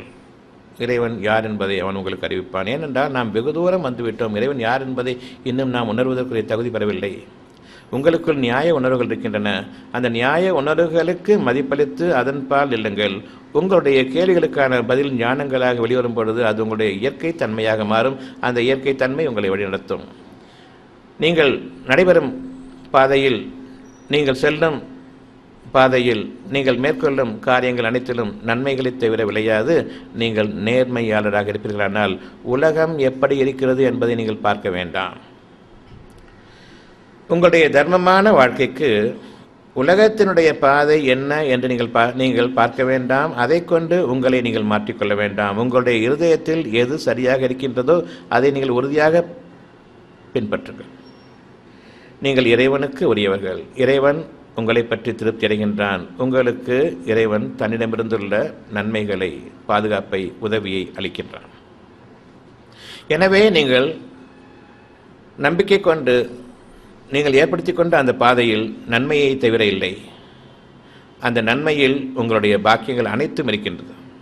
அந்த பாக்கியங்களை நீங்கள் உங்களுடைய வாழ்க்கைக்கு ஆக்கிக் கொள்ளுங்கள். இன்று முதலாக உங்களுடைய வாழ்க்கை எப்படி அமைய வேண்டுமென்றால் தர்மத்தின் பாதையில் அந்த வாழ்க்கை அமைய வேண்டும். தர்மம் என்பது என்னவென்றால் எனக்கு நான் செய்து கொள்ளக்கூடிய நன்மை. சற்று கவனித்து பாருங்கள். நான் நேர்மையாகத்தான் வாழ விரும்புகிறேன், மனிதர்களை சார்ந்து வாழ விரும்பவில்லை. மனிதர்களோ தங்களையே நம்பாமல் பிற மனித சமுதாயத்தை சார்ந்து வாழ்ந்து கொண்டிருக்கிறார்கள். அவர்களை விட நீங்கள் மிகவும் உயர்ந்தவர்கள். மனித சமுதாயத்துடன் சார்ந்து வாழவில்லை என்றால் நான் எப்படி வாழ முடியும் என்று நீங்கள் கேட்கலாம். தங்களையே நம்பாமல் பிற மனிதர்களை நம்பி வாழக்கூடியவர்கள் வாழ முடியும் என்றால், உங்களை நம்பி நீங்கள் வாழக்கூடிய சுதந்திர உணர்வோடு நீங்கள் வாழக்கூடிய அந்த வாழ்க்கையில் என்ன தடை ஏற்பட்டுவிடும் என்று நீங்கள் நினைக்கிறீர்கள்? நான் அநியாயம் செய்துதான் வாழ முடியும் என்பது உலக வழக்கு, வழமையான ஒரு நடைமுறை. அநியாயம் செய்து வாழ்வதும் ஒரு வாழ்க்கையா? அதில் உங்களுக்கு நன்மை இருக்கிறதா என்று நீங்கள் சிந்தித்து பாருங்கள். நாம் சிந்தித்து பார்ப்பதே இல்லை. அதில் ஒரு சிறு லாபம் கிடைத்துவிட்டால் இந்த அநியாயத்தின் காரணமாகத்தான் இந்த லாபம் கிடைத்தது, நல்ல வேளை இந்த அநியாயத்தில் நான் ஈடுபட்டேன், அப்படி இல்லை என்றால் பெரும் தொகையினை நான் இழந்திருப்பேன், பெரும் லாபத்தை நான் அடையாமல் இருந்திருப்பேன். இது உங்களுடைய எண்ணமாக இருக்கிறது. அதில் இருக்கக்கூடிய கேடுகள் இனிதான் வர இருக்கின்றன. அது வரும்பொழுது நீங்கள் உங்களுடைய பாதையில் எந்தெந்த தீமைகளை, எந்தெந்த இறை நிராகரிப்பையும் இறைவனுக்கு விரோதத்தையும் துரோகத்தையும் கடந்து வந்திருக்கிறீர்கள் என்பதை நீங்கள் அறிய மாட்டீர்கள். உங்களுடைய பாவங்களை அறியாத நிலையில் அந்த பாவங்களிலிருந்து உங்களுக்கு விடுதலையும் இல்லை. உங்களுடைய இருதயத்தை நீங்கள் நம்பி பழகுங்கள். அநியாயத்தின் பக்கம் நான் என்னை நிலைநிறுத்திக் கொள்ள மாட்டேன் என்று நீங்கள் உறுதியாக நில்லுங்கள். உங்களுடைய தர்மம் எத்தகையது என்பதை இங்கு நீங்கள் கவனியுங்கள். தர்மம் செய்வது எவ்வாறு? நான் உங்களுக்கு அநியாயம் செய்யாமல் இருப்பது தர்மம் இல்லையா? மனித சமுதாயத்திற்கு விரோதமாக நான் செயல்பட்டு அதிலிருந்து என்னுடைய வாழ்க்கையை அமைத்துக் கொள்ளக்கூடிய அந்த பாதையை நான் ஏற்றுக்கொள்ள மாட்டேன் என்ற உறுதி தர்மம் இல்லையா? உங்கள் அனைவரையும் ஏமாற்றி நான் வாழக்கூடிய வாழ்க்கையிலிருந்து சம்பாதித்து பிறகு அதிலிருந்து நான் தர்மம் செய்கிறேன், இதுவும் தர்மமா? இவ்வளவு பேரையும் வீழ்த்திவிட்டு அவ்வளவு பெரிய வாழ்க்கையும் சீரழித்துவிட்டு நான் யாருக்கு தர்மம் செய்யப் போகிறேன்? நம்முடைய வாழ்க்கை இவ்வாறாகத்தான் இருக்கிறது. நம்முடைய தர்மம் நிலை பெறாது. நம்முடைய தர்மத்திற்கு எந்த நியாயமும் இல்லை. நீங்கள் உங்களுக்கே விரோதியாக இருக்கக்கூடிய நிலையில், நீங்கள் உங்களுக்கே துரோகமாக செயல்படக்கூடிய நிலையில் உங்களுக்கு ஏது தர்மம்? தர்மம் என்ற ஒன்று உங்களுக்கு எப்படி உரித்தானதாகும் என்பதை சிந்தித்து பாருங்கள். உலகம் ஒருபுறம், நாம் இன்னொரு புறம். ஒவ்வொருவருக்கும் தனித்தனியான பாதை இருக்கின்றது. அந்த பாதையின் மீது நிலைத்திருங்கள். நாம் ஆட்டு மந்தைகள் அல்ல, ஒரே பாதையில் எல்லோரும் சென்று கொண்டிருப்பதற்கு. தனித்தன்மை வாய்ந்த தனித்தனியான மனிதர்களாக நாம் படைக்கப்பட்டிருக்கின்றோம். உங்களுக்கு பிறிதருடைய உதவி தேவையில்லை. எனக்கு இன்னொருவருடைய பாதுகாப்பு அவசியமில்லை. ஒருவர் மற்றவருடைய தேவையோ உதவியோ அற்றவர்கள். இதை நீங்கள் நம்பிக்கை கொள்ள வேண்டும். இல்லை, நான் மனித சமுதாயத்தின் தேவையை உடையவனாக இருக்கின்றேன், நான் இன்னொருவரை சார்ந்துதான் வாழ்வேன் என்பது உங்களுடைய எண்ணமாக இருக்குமானால் நீங்கள் அடிமைகள் அல்லது கால்நடைகளை போன்றவர்கள். இந்த வாழ்க்கையை உங்களுக்கு நீங்களே தேர்ந்தெடுத்துக் கொண்டீர்கள். இறைவனை நீங்கள் நிச்சயமாக குறை கூற வேண்டாம். உங்களுடைய வாழ்க்கையில் சோதனைகள் ஏற்படும். அப்பொழுது நீங்கள் கூறுவீர்கள், உன்னால் நான் கெட்டேன் என்று கூறுவீர்கள். அவ்வாறு இல்லை, நீங்களாகவே கெட்டுத்தான் வந்தீர்கள் என்று அவர்கள் கூறுவார்கள். அல்லது உன்னால் நான் கெட்டேன், என்னால் நீ கெட்டாய் என்று உங்களிடம் பரஸ்பரம் விரோதம் தோன்றும். நன்றாக அறிந்து கொண்டுதான் ஒருவருக்கொருவர் உடன்படிக்கை செய்து கொண்டோம். நீ என்னை ஏமாற்றி, நான் உன்னை ஏமாற்றுகிறேன். இது வாழ்க்கை. அநியாயம் செய்தால்தான் வாழ்வு உண்டு என்பதை நாம் ஏற்றுக்கொண்டோம். எனவே என்னை குற்றம் பிடிக்க யாருக்கும் வழி இல்லை. சமுதாயத்தில் ஒருவரை குற்றம் பிடிக்க வேண்டாம். Survival of the fittest. யார் பழச்சிக்கிறாங்களோ அது அவங்களுடைய லக், அவங்களுடைய அதிர்ஷ்டம். முன் செய்த நன்மைகளோ அல்லது தீமைகளோ அதனுடைய பலன்கள். வாழ்வது முன்னால் நல்லது செஞ்சால் இப்போ வாழ்ந்துட்டுருக்கிறான், சோதனைகள் இருந்தால் முன்னால் கெட்டது செஞ்சுருக்கேன், இப்போ கெட்டது வந்திருக்குது. இது உங்களுடைய வழக்கமான சொல்லாக இருக்கிறது. அவ்வாறில்லை. நான் செய்த புண்ணியம் இன்று நான் அநியாயமாக வாழ்கின்றேன். எப்படி இருக்கிறது கதை? அநியாயமாக வாழக்கூடிய ஒருவன் பெரும் பணமீட்டுவதன் காரணமாக முற்பெரும் செய்த புண்ணியம் இன்று நான் நல்ல சுகத்துடன் வாழ்ந்து கொண்டிருக்கின்றேன், பேரும் புகழும் வசதியுடன் வாழ்ந்து கொண்டிருக்கின்றேன், பெரும் பணக்காரனாக வாழ்ந்து கொண்டிருக்கின்றேன். அநியாயக்காரன் இந்த வார்த்தையை சொல்வதற்கு அவனுக்கு சற்றும் யோக்கியதை இருக்கிறதா? இருக்கிறது என்று அவன் கூறுவான். உங்களுக்கு மறுத்து பேச வழியில்லை. ஏனென்றால் நீங்களும் அதே வார்த்தையை கூறுவீர்கள். பிறரை நீங்கள் வீழ்த்திவிட்டு மேலே வரக்கூடிய ஒரு நேரம் உங்களுக்காக வரும்பொழுது அதே வார்த்தையைத்தான் நீங்களும் பேசுவீர்கள். அப்படிப்பட்ட உங்களுக்கு இன்று அவர்களை எதிர்த்து பேச வழியில்லை. உங்களுக்கான ஒரு கெட்ட காலம் வர இருக்கிறது. அதாவது நீங்களும் சுகபோகத்தில் வாழக்கூடிய ஒரு கெட்ட காலம் வர இருக்கிறது. அந்த வாழ்க்கையை தான் இன்று நாம் விரும்பி வரவேற்கக்கூடியவர்களாக, அந்த ஒரு வாழ்க்கையை எதிர்நோக்கி காத்திருக்கின்றோம். அந்த வாழ்க்கையை விட்டுவிடுங்கள். அது வாழ்க்கை அல்ல, மிக பெரும் சோதனையாக உங்களுக்கு வரக்கூடிய அதனை நீங்கள் உங்களுக்கு உரிய வாழ்க்கையாக அமைத்துக்கொள்ள வேண்டாம், ஆக்கிக்கொள்ள வேண்டாம். மனதாலும் அதை ஏற்றுக்கொள்ள வேண்டாம். உங்களை இறைவன் விரும்ப வேண்டும், நீங்கள் உங்களை விரும்ப வேண்டும். நீங்கள் நல்லவர்களை விரும்புவீர்கள், யோகியர்களை விரும்புவீர்கள். நீங்கள் அளந்து வாங்கும் பொழுது, அளந்து கொடுக்கும் பொழுது அநியாயக்காரர்களாக மாறிவிடுவீர்கள். நான் எனக்கு யோக்கியனாக இருந்தால் அளந்து வாங்கும் போதும் என்னுடைய நேர்மையை கொண்டு வாங்குகின்றேன், அளந்து கொடுக்கும் பொழுதும் நேர்மையை கொண்டே கொடுக்கின்றேன். இந்த வழிமுறையை நீங்கள் ஏற்றுக்கொள்ளுங்கள். உங்களுடைய நியாயத்திற்கு நீங்கள் கட்டுப்படுங்கள், இறைவனுக்கு கட்டுப்பட்டவர்கள் ஆவீர்கள். இறைவன் இனி யார் என்பது தெரியும். முதலில் உங்களுடைய நியாயத்திற்கு கட்டுப்படுங்கள். நியாயம் வேண்டுமா அநியாயம் வேண்டுமா என்று கேட்டால் நீங்கள் என்ன பதில் சொல்வீர்கள்? எப்படி நீங்கள் மாறுகிறீர்கள்? உங்களுடைய வாழ்க்கையில் வழி இல்லை என்று கூறுகிறீர்கள். அப்படி என்றால் உங்களுக்கு இறைவன் இல்லை என்று கூறுங்கள். நியாயம் என்ற உணர்வை நீக்கிவிடுங்கள், பார்க்கலாம். உங்களால் நீக்க முடியாது. உங்களுக்கு அநியாயம் ஏற்படும் பொழுது அதை பற்றி கவலை கொள்ளாமல் இருங்கள், பார்க்கலாம். உங்களால் முடியாது. கவலையே உங்களுடைய அநியாயத்தின் போக்குதான். எனக்கு வேறு வழி இல்லை என்பதன் காரணமாகத்தான் கவலை. இன்று நீங்கள் நியாயத்துடன் வாழ்கிறானால் உங்களுக்கு அனைத்து வழிகளும் நிச்சயமாக திறந்திருக்கும். கவலை என்பது கிடையாது. நிம்மதியும் அமைதியும் உங்களுக்கு இருக்கும். ஆனால் நாம் இதுவரையில் அந்த வழியை சிந்தித்து பார்த்ததும் இல்லை, ஏற்றுக்கொண்டதும் இல்லை. தர்மவான்களாக மாறுங்கள். எப்படி? இப்பொழுது ஓரளவுக்கு நமக்கு புரிந்திருக்கிறது. தர்மவான்கள் யார்? என்னுடைய தர்மத்தின் மீது நான் நிலைத்திருந்தால் நான் தர்மவான். என்னுடைய நீதியின் மீது நான் நிலைத்திருந்தால் நான் நீதிமான். எது நன்மையாக எனக்கு அறிவிக்கப்படுகிறதோ அதுவே பிறருக்கும் நன்மை என்பதை நான் உணர்ந்து பிறருக்கு தீமை செய்யாமல் என்னுடைய நன்மைகளை நான் எப்படி விரும்புவேனோ அதே போன்றே பிறருடைய நன்மைகளையும் நான் கருத்தில் கொண்டு வாழ்வேனே, ஆனால் நிச்சயமாக நான் தர்மவான். சத்தியத்தை நான் விரும்புகிறேன், ஆனால் நான் பிறருக்கு செய்வதோ அசத்தியம், பிறரிடமிருந்து நான் விரும்புவதோ சத்தியத்தை. இது நிச்சயமாக பொருத்தமில்லாத வாழ்க்கை. நீங்கள் யாரோ அவ்விதமே உங்களுடைய வாழ்க்கை அமையும். நீங்கள் எதுவாக இல்லையோ அவ்விதமே உங்களுடைய வாழ்க்கையும் இல்லை. நீங்கள் எதை இன்று விதைக்கிறீர்களோ நீங்கள் அதை அறுவடை செய்வீர்கள். ஒரு வித்து தான் பல கதிர்களை நீங்கள் அறுவடை செய்ய வேண்டியிருக்கும்.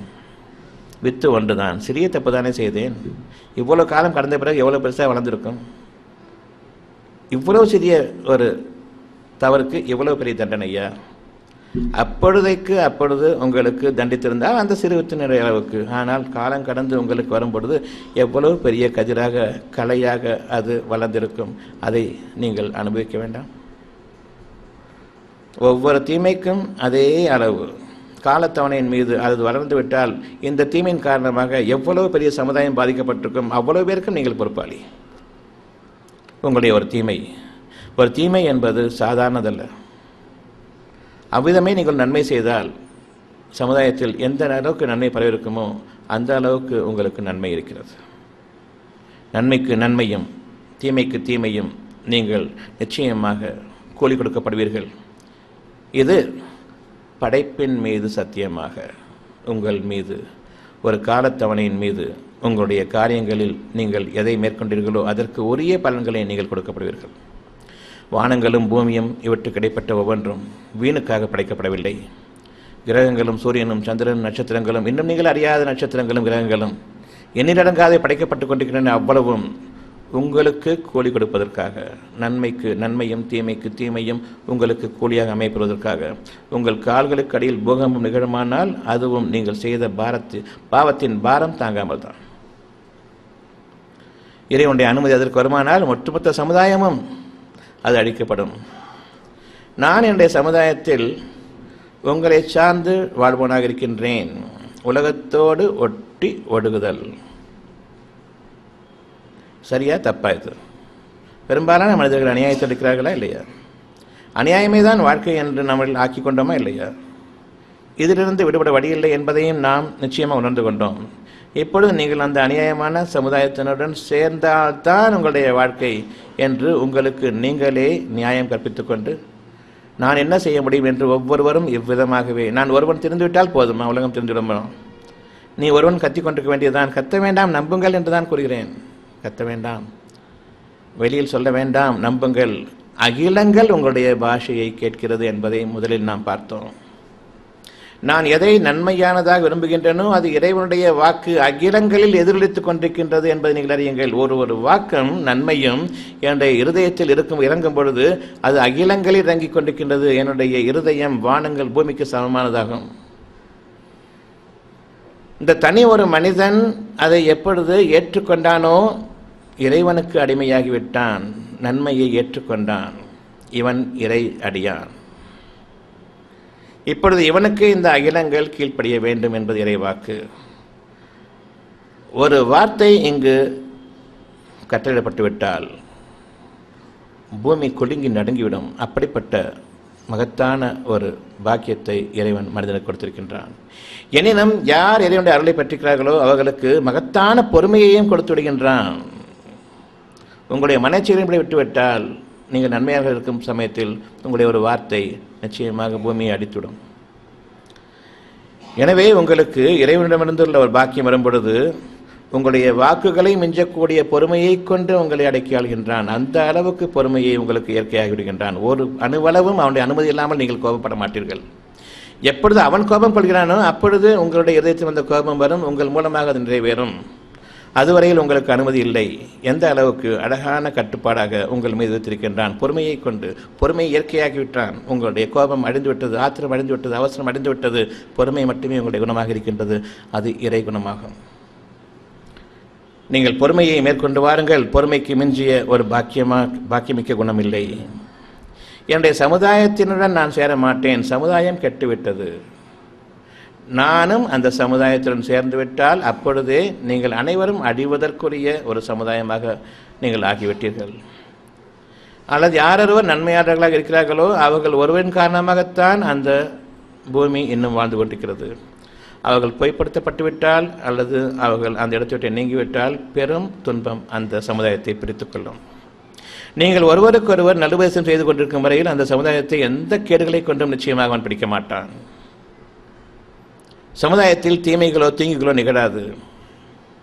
நீங்கள் உங்களுக்காக பாவ மன்னிப்பு கேட்டுக்கொண்டிருக்கும் வரையிலும் உங்களுக்கு எத்தகைய பாதிப்போ துயரங்களோ சங்கடங்களோ நிச்சயமாக கிடையாது. சமுதாயம் முழுமையும் உங்களுடைய ஒருவரின் நன்மைக்காக தடைத்திருக்கும். இது தர்மம். உங்களுடைய ஒருவருடைய நன்மையான அந்த இறை நம்பிக்கைக்குரிய பாதையில், இறைவனுக்கு பொருத்தமான பாதையில் நீங்கள் நியாயத்திற்கு கட்டுப்பட்டவர்களாக வாழ்ந்து கொண்டிருக்கும் பொழுது நீங்கள் ஒருவர் வாழ்ந்து கொண்டிருக்கக்கூடிய உங்களுடைய சமுதாயத்தில் நீங்கள் செய்யக்கூடிய மிகப்பெரும் தர்மம் இயற்கையின் சீற்றம் அங்கு கிடையாது, இறைவனுடைய கோபம் அங்கு கிடையாது. எதை தர்மம் என்று நினைத்துக் கொண்டிருக்கிறீர்கள்? உங்களுடைய அநியாயமாக நீங்கள் சம்பாதித்த பணத்தை கொண்டு போய் பிறருக்கு கொடுத்து விட்டால் அது தர்மம். அதை கொண்டு உணவை கொடுத்து விட்டால் அது அன்னதானம். உடையை கொடுத்து விட்டால் பெரும் பரோபகாரி. நகையை போட்டுவிட்டால் நீங்களே தெய்வம். எந்த அளவுக்கு பணத்தை கொடுத்து இறைவனை நீங்கள் விலைக்கு வாங்குகிறீர்கள் என்பதை பாருங்கள்.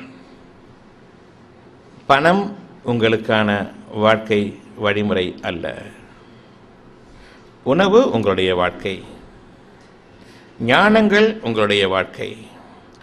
அறிவை கொண்டு ஒரு காரியம் செய்கிறேன். இந்த அறிவு எங்கிருந்து வந்தது? உங்களுடைய இருதயத்தில் எண்ணங்களாக இருக்கிறது. அகிலங்களின் அவ்வளவின் மீதும் என்னுடைய ஆட்சிதிகாரம் நடைபெற வேண்டும் என்ற அந்த எண்ணம் இருக்கின்றது.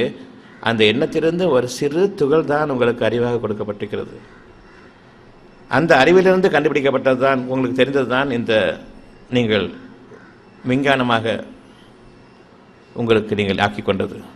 அந்த விஞ்ஞானத்தில் பெரும் துன்பங்களோடு தான் உங்களுடைய சுகமும் அடங்கியிருக்கிறது. கண்ணை கூசுகிறது, இந்த வெளிச்சம் பார்க்க முடிகிறது. இந்த இரண்டு துன்பத்தில் ஒரு சின்ன ஒரு இன்பம் இருக்கிறது. பார்க்க முடிகிறது, வெப்பம் சூடு நிச்சயமாக என்னை தாக்குகிறது. கண்களுக்கு குளிர்ச்சி இல்லை, மாறாக எரிச்சல் இருக்கிறது. ஒவ்வொரு தேவைக்கும் மேலாக பெரும் துன்பம் இருக்கிறது. இது உங்களுடைய அறிவை சார்ந்தது. இப்போது என்னுடைய தேவை என்ன தெரியுமா? வெளிச்சம் இருக்க வேண்டும், சூடு இருக்கக்கூடாது. மின்சாரம் இருக்க வேண்டும், அது ஷாக் இருக்கக்கூடாது. இது இங்கே இருக்க வேண்டும், ஆனால் என் முகத்தை இது மறைக்கக்கூடாது. இது இருக்க வேண்டும், ஆனால் என் பிற கண்களுக்கு தெரியக்கூடாது. இது பெரிய கஷ்டமாக இருக்குது, பார்க்கறதுக்கு இடைஞ்சலாக இருக்குது, ஏதோ மூக்கில் அந்த குத்துற மாதிரி இருக்குது. எனக்கு வேண்டாம், இது தரித்திரம் முடிச்சது வேண்டாம்னு சொன்னால் எனக்கு நின்றுக்கு தான் இருக்குது, எனக்கு பிடிக்கல. என்ன செய்யணும்? இப்போ நம்புங்கள், அந்த ஞானங்கள் உங்களுக்கு இருக்கின்றன. ஞானங்கள் வேண்டும். ஞானங்கள் மறைவானது, ஆனால் உண்மையானது, சத்தியமானது. நான் யார் என்பதை அறிகிறேன். என்னுடைய உள்ளத்தால் நான் எதை கொண்டு வாழ்கின்றன, உலகத்தால் நான் இல்லை. எது சரி? நான் உலகத்தை பொறுத்து நானா, என்னுடைய உள்ளத்தை பொறுத்து நானா? என்னுடைய உள்ளம் எதை விரும்புகின்றதோ அதை நான் அடைந்தால் நான் நானாக இருப்பேன். அப்படி இல்லை என்றாலும் மிரண்டு போவேன், காடு கொள்ளாது, நிம்மதி இழந்து விடுவேன். ஆத்திரம் என்னை நிச்சயமாக பாதிக்கும், சமுதாயத்தையே பாதித்துவிடும். இந்த பூமியும் தாங்காது, காடும் கொள்ளாது, வானங்களும் பூமியும் கூட கொள்ளாது. நான் என்னை இழந்துவிடுவேன். இயற்கையினுடைய சீற்றத்திற்கு நிச்சயமாக நான் ஆளாக்கப்படுவேன், நான் அழிக்கப்படுவேன் என்பது உறுதி. சத்தியவானாக நீங்கள் நன்மையை சார்ந்து வாழ வேண்டியவர்களாக இருக்கின்றீர்கள். அவ்வாறு இல்லை என்றால் நீங்கள் பெரும் பலவீனர்களாக இருப்பீர்கள். உங்களுடைய அறிவின் காரணமாக நீங்கள் பலவீனப்படுத்தப்பட்டவர்கள். இந்த அறிவு உங்களுடைய உண்மையையும் நியாயத்தையும் இன்னும் குழிதோண்டி புதைக்கிறது. உங்களுக்கு ஆணவத்தையும் அடிச்சாட்டியத்தையும் அதிகரிக்கிறது. எனவே இறைவன் கட்டுப்படுத்துகின்றான். உங்களுக்கு சொற்பமான அறிவையை கொடுத்திருக்கின்றான். அதில் ஒரு தீமை விளைந்தாலும் சொற்பமான அளவில் இருக்குமே தவிர பெருமளவில் இருக்காது. பெரிய நன்மைகளை கொடுக்கும் பொழுது ஒரு அணுகுண்டு, உலகத்தை அழிக்கக்கூடிய அணுகுண்டை வைத்திருக்கிறார்கள். உங்களுக்கு போதுமான ஞானம் இப்பொழுது வேண்டும். வேண்டுமா வேண்டாமா?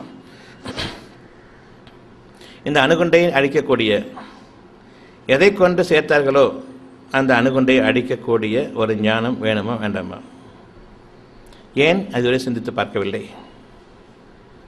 அணுகுண்டை வைத்துக் கொண்டுதானே ரவுடித்தனம் பண்ணி கொண்டிருக்கிறார்கள் வல்லரசுகள் என்ற பெயரில். வல்லரசுகள் என்றால் என்ன? ரவுடிகள், பேட்டை ரவுடி, உலகத்து ரவுடி, வல்லரசு. இந்த ரவுடிகள் ராஜ்யம் இவைகள் இருக்கக்கூடாது என்பது உங்களுடைய எண்ணமாக இல்லையா? மனிதர்களுக்கு எதிராகத்தானே இது. ஒரு நாட்டுக்கும் இந்த நாட்டுக்கும் சண்டை ஏற்படுமானால் எதிரிகள் மனிதர்கள் அல்ல, மக்கள் அல்ல, படை வீரர்களை நீங்கள் சந்தியுங்கள், அவர்களை நீங்கள் சாகடியுங்கள், ஒருவர் அடித்துக் கொள்ளுங்கள். ஆனால் இப்பொழுதோ மனிதர்களின் மீது போடுவதற்காக அணுகுண்டை வச்சுக்கிட்டு படை வீரர்கள் மட்டுமே போட முடியும். அப்படி என்றால் இவர்கள் மனித விரோதிகளும் துரோகிகளுமாக இல்லையா?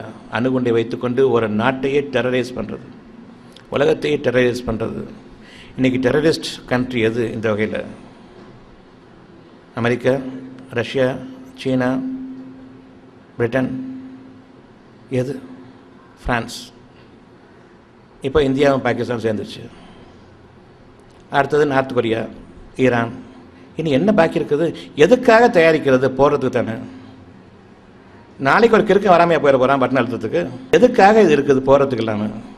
போட மாட்டேன்னா எடுத்துட வேண்டியதானே, எதுக்காக வச்சுருக்கணும்? எனவே இந்த சமுதாய விரோதிகளை, இறை துரோகிகளை நான் அழிக்க வேண்டும் என்ற ஒரு எண்ணம் உங்களிடமில்லை. அந்த எண்ணத்தின் மீது நம்பிக்கை கொள்ளுங்கள். அதை அழிக்கக்கூடிய ஞானங்கள் உங்களுக்கு வரும். பொருள் அடிப்படையில் அல்ல. இதை அடிப்பதற்கு இன்னொரு பெரிய அணுகுண்டு, அப்படி அல்ல. மறைவான ஞானங்கள், மனிதன் அறியாத வழிமுறை உங்களுக்கு வரும். அதில் உங்களுக்கு வாழ்க்கையும் இருக்கிறது. நாங்கள் நன்மையான விஷயத்திற்கு அணுசக்திகளை பயன்படுத்துகிறோம் என்று கூறுவார்கள். அவ்வாறல்ல. அதற்கு பின்னால் உலகத்தை நடுநடுங்கச் செய்வதற்கும், பயமுறுத்துவதற்கும், அநியாயங்கள் செய்வதற்கும் அதை உபயோகப்படுத்துவேன் என்பதாகும். இறைவனிடமிருந்து ஒரு ஆற்றல் வரும்பொழுது இவ்வளவும் நன்மையாக மாற்றப்பட்டால் எவ்வளவு நன்மை இருக்குமோ அந்த அளவுக்கு நன்மையை கொண்டு பிரதிபலிக்கக்கூடியதாக இருக்கும் உங்களுடைய ஒவ்வொரு ஆற்றலும் செயலும். நீங்கள் பொறுமையுடையவர்களாக இருப்பீர்களானால் அணுகுண்டுக்கு அங்கு வேலை இல்லை.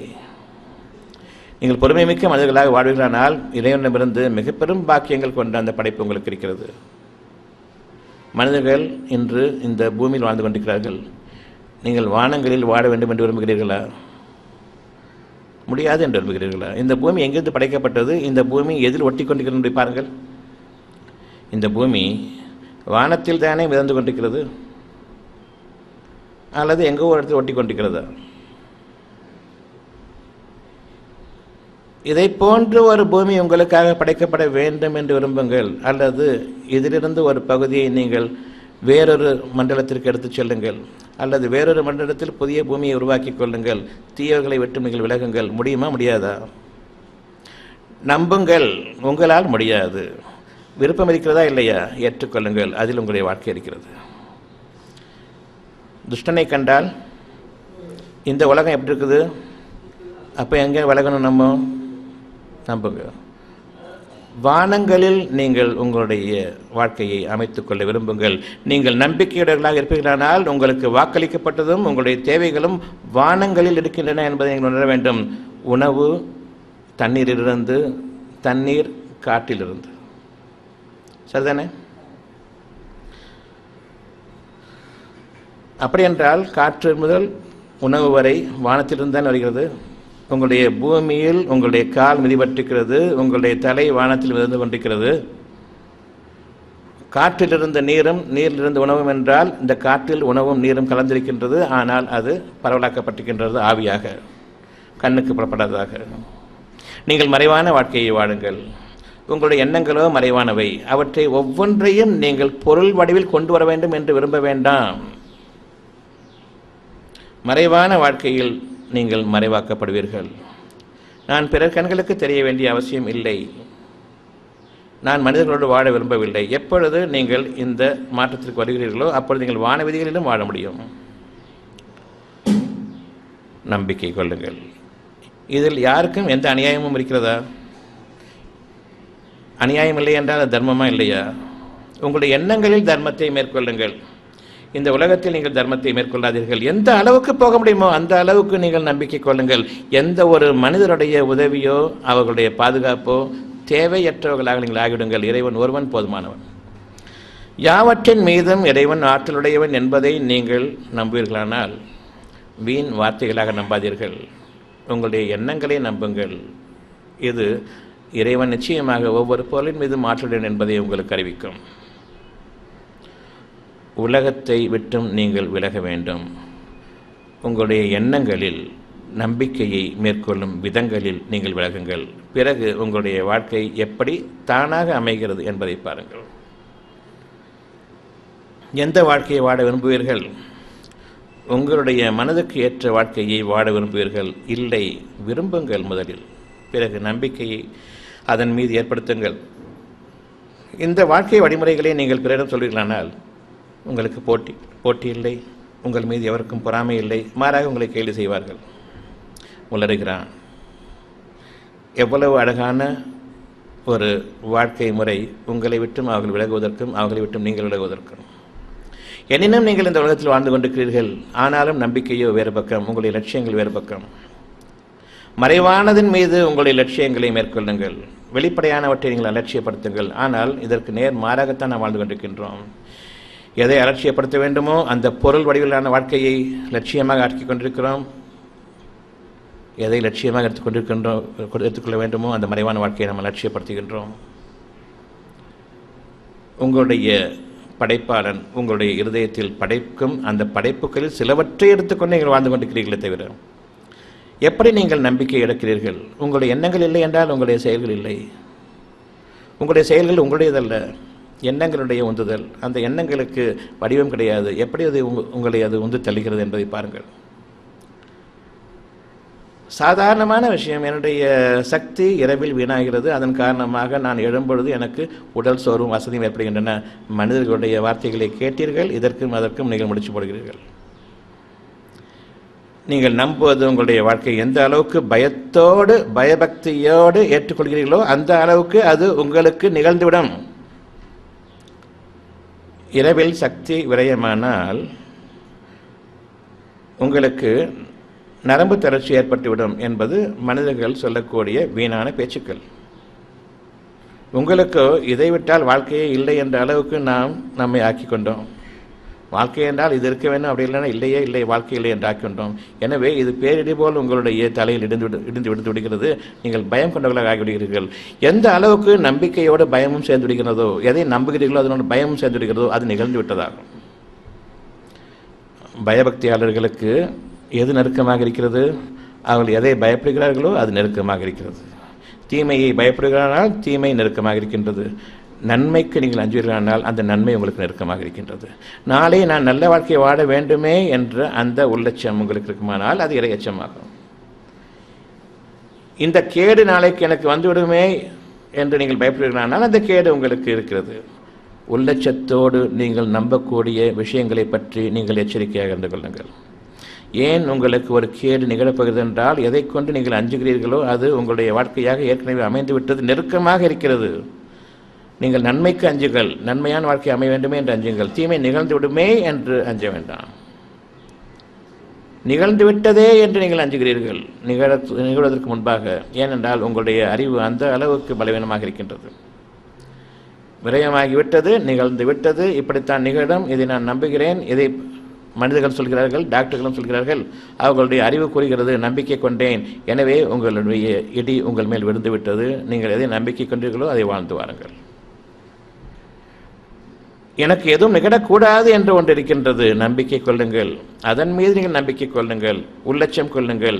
இறைவன் அனுமதித்தால் தவிர நடக்காது. உங்களுக்கு தெரியும், இறைவனுடைய அனுமதி இல்லாமல் ஒரு அணுவளவும் அசையாது என்பதை நீங்கள் வீணாக வார்த்தைகளால் குறித்திருக்கிறீர்களே தவிர மனதால் அதை ஏற்றுக்கொண்டவர்கள் இல்லை. இப்பொழுது நம்புங்களேன்.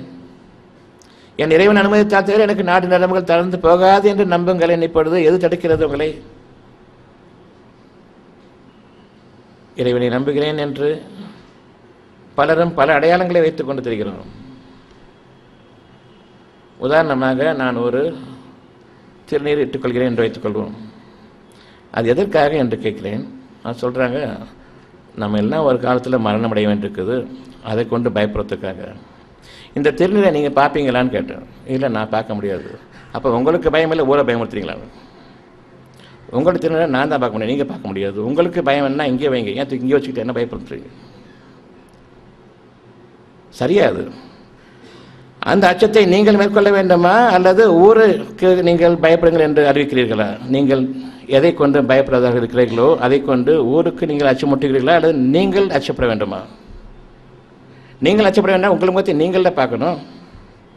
நெத்தியில் வச்சிருக்கும்போது நீங்கள் பார்க்க முடியுமா? முடியாது. அப்படின்னு யார் காட்டுறீங்க?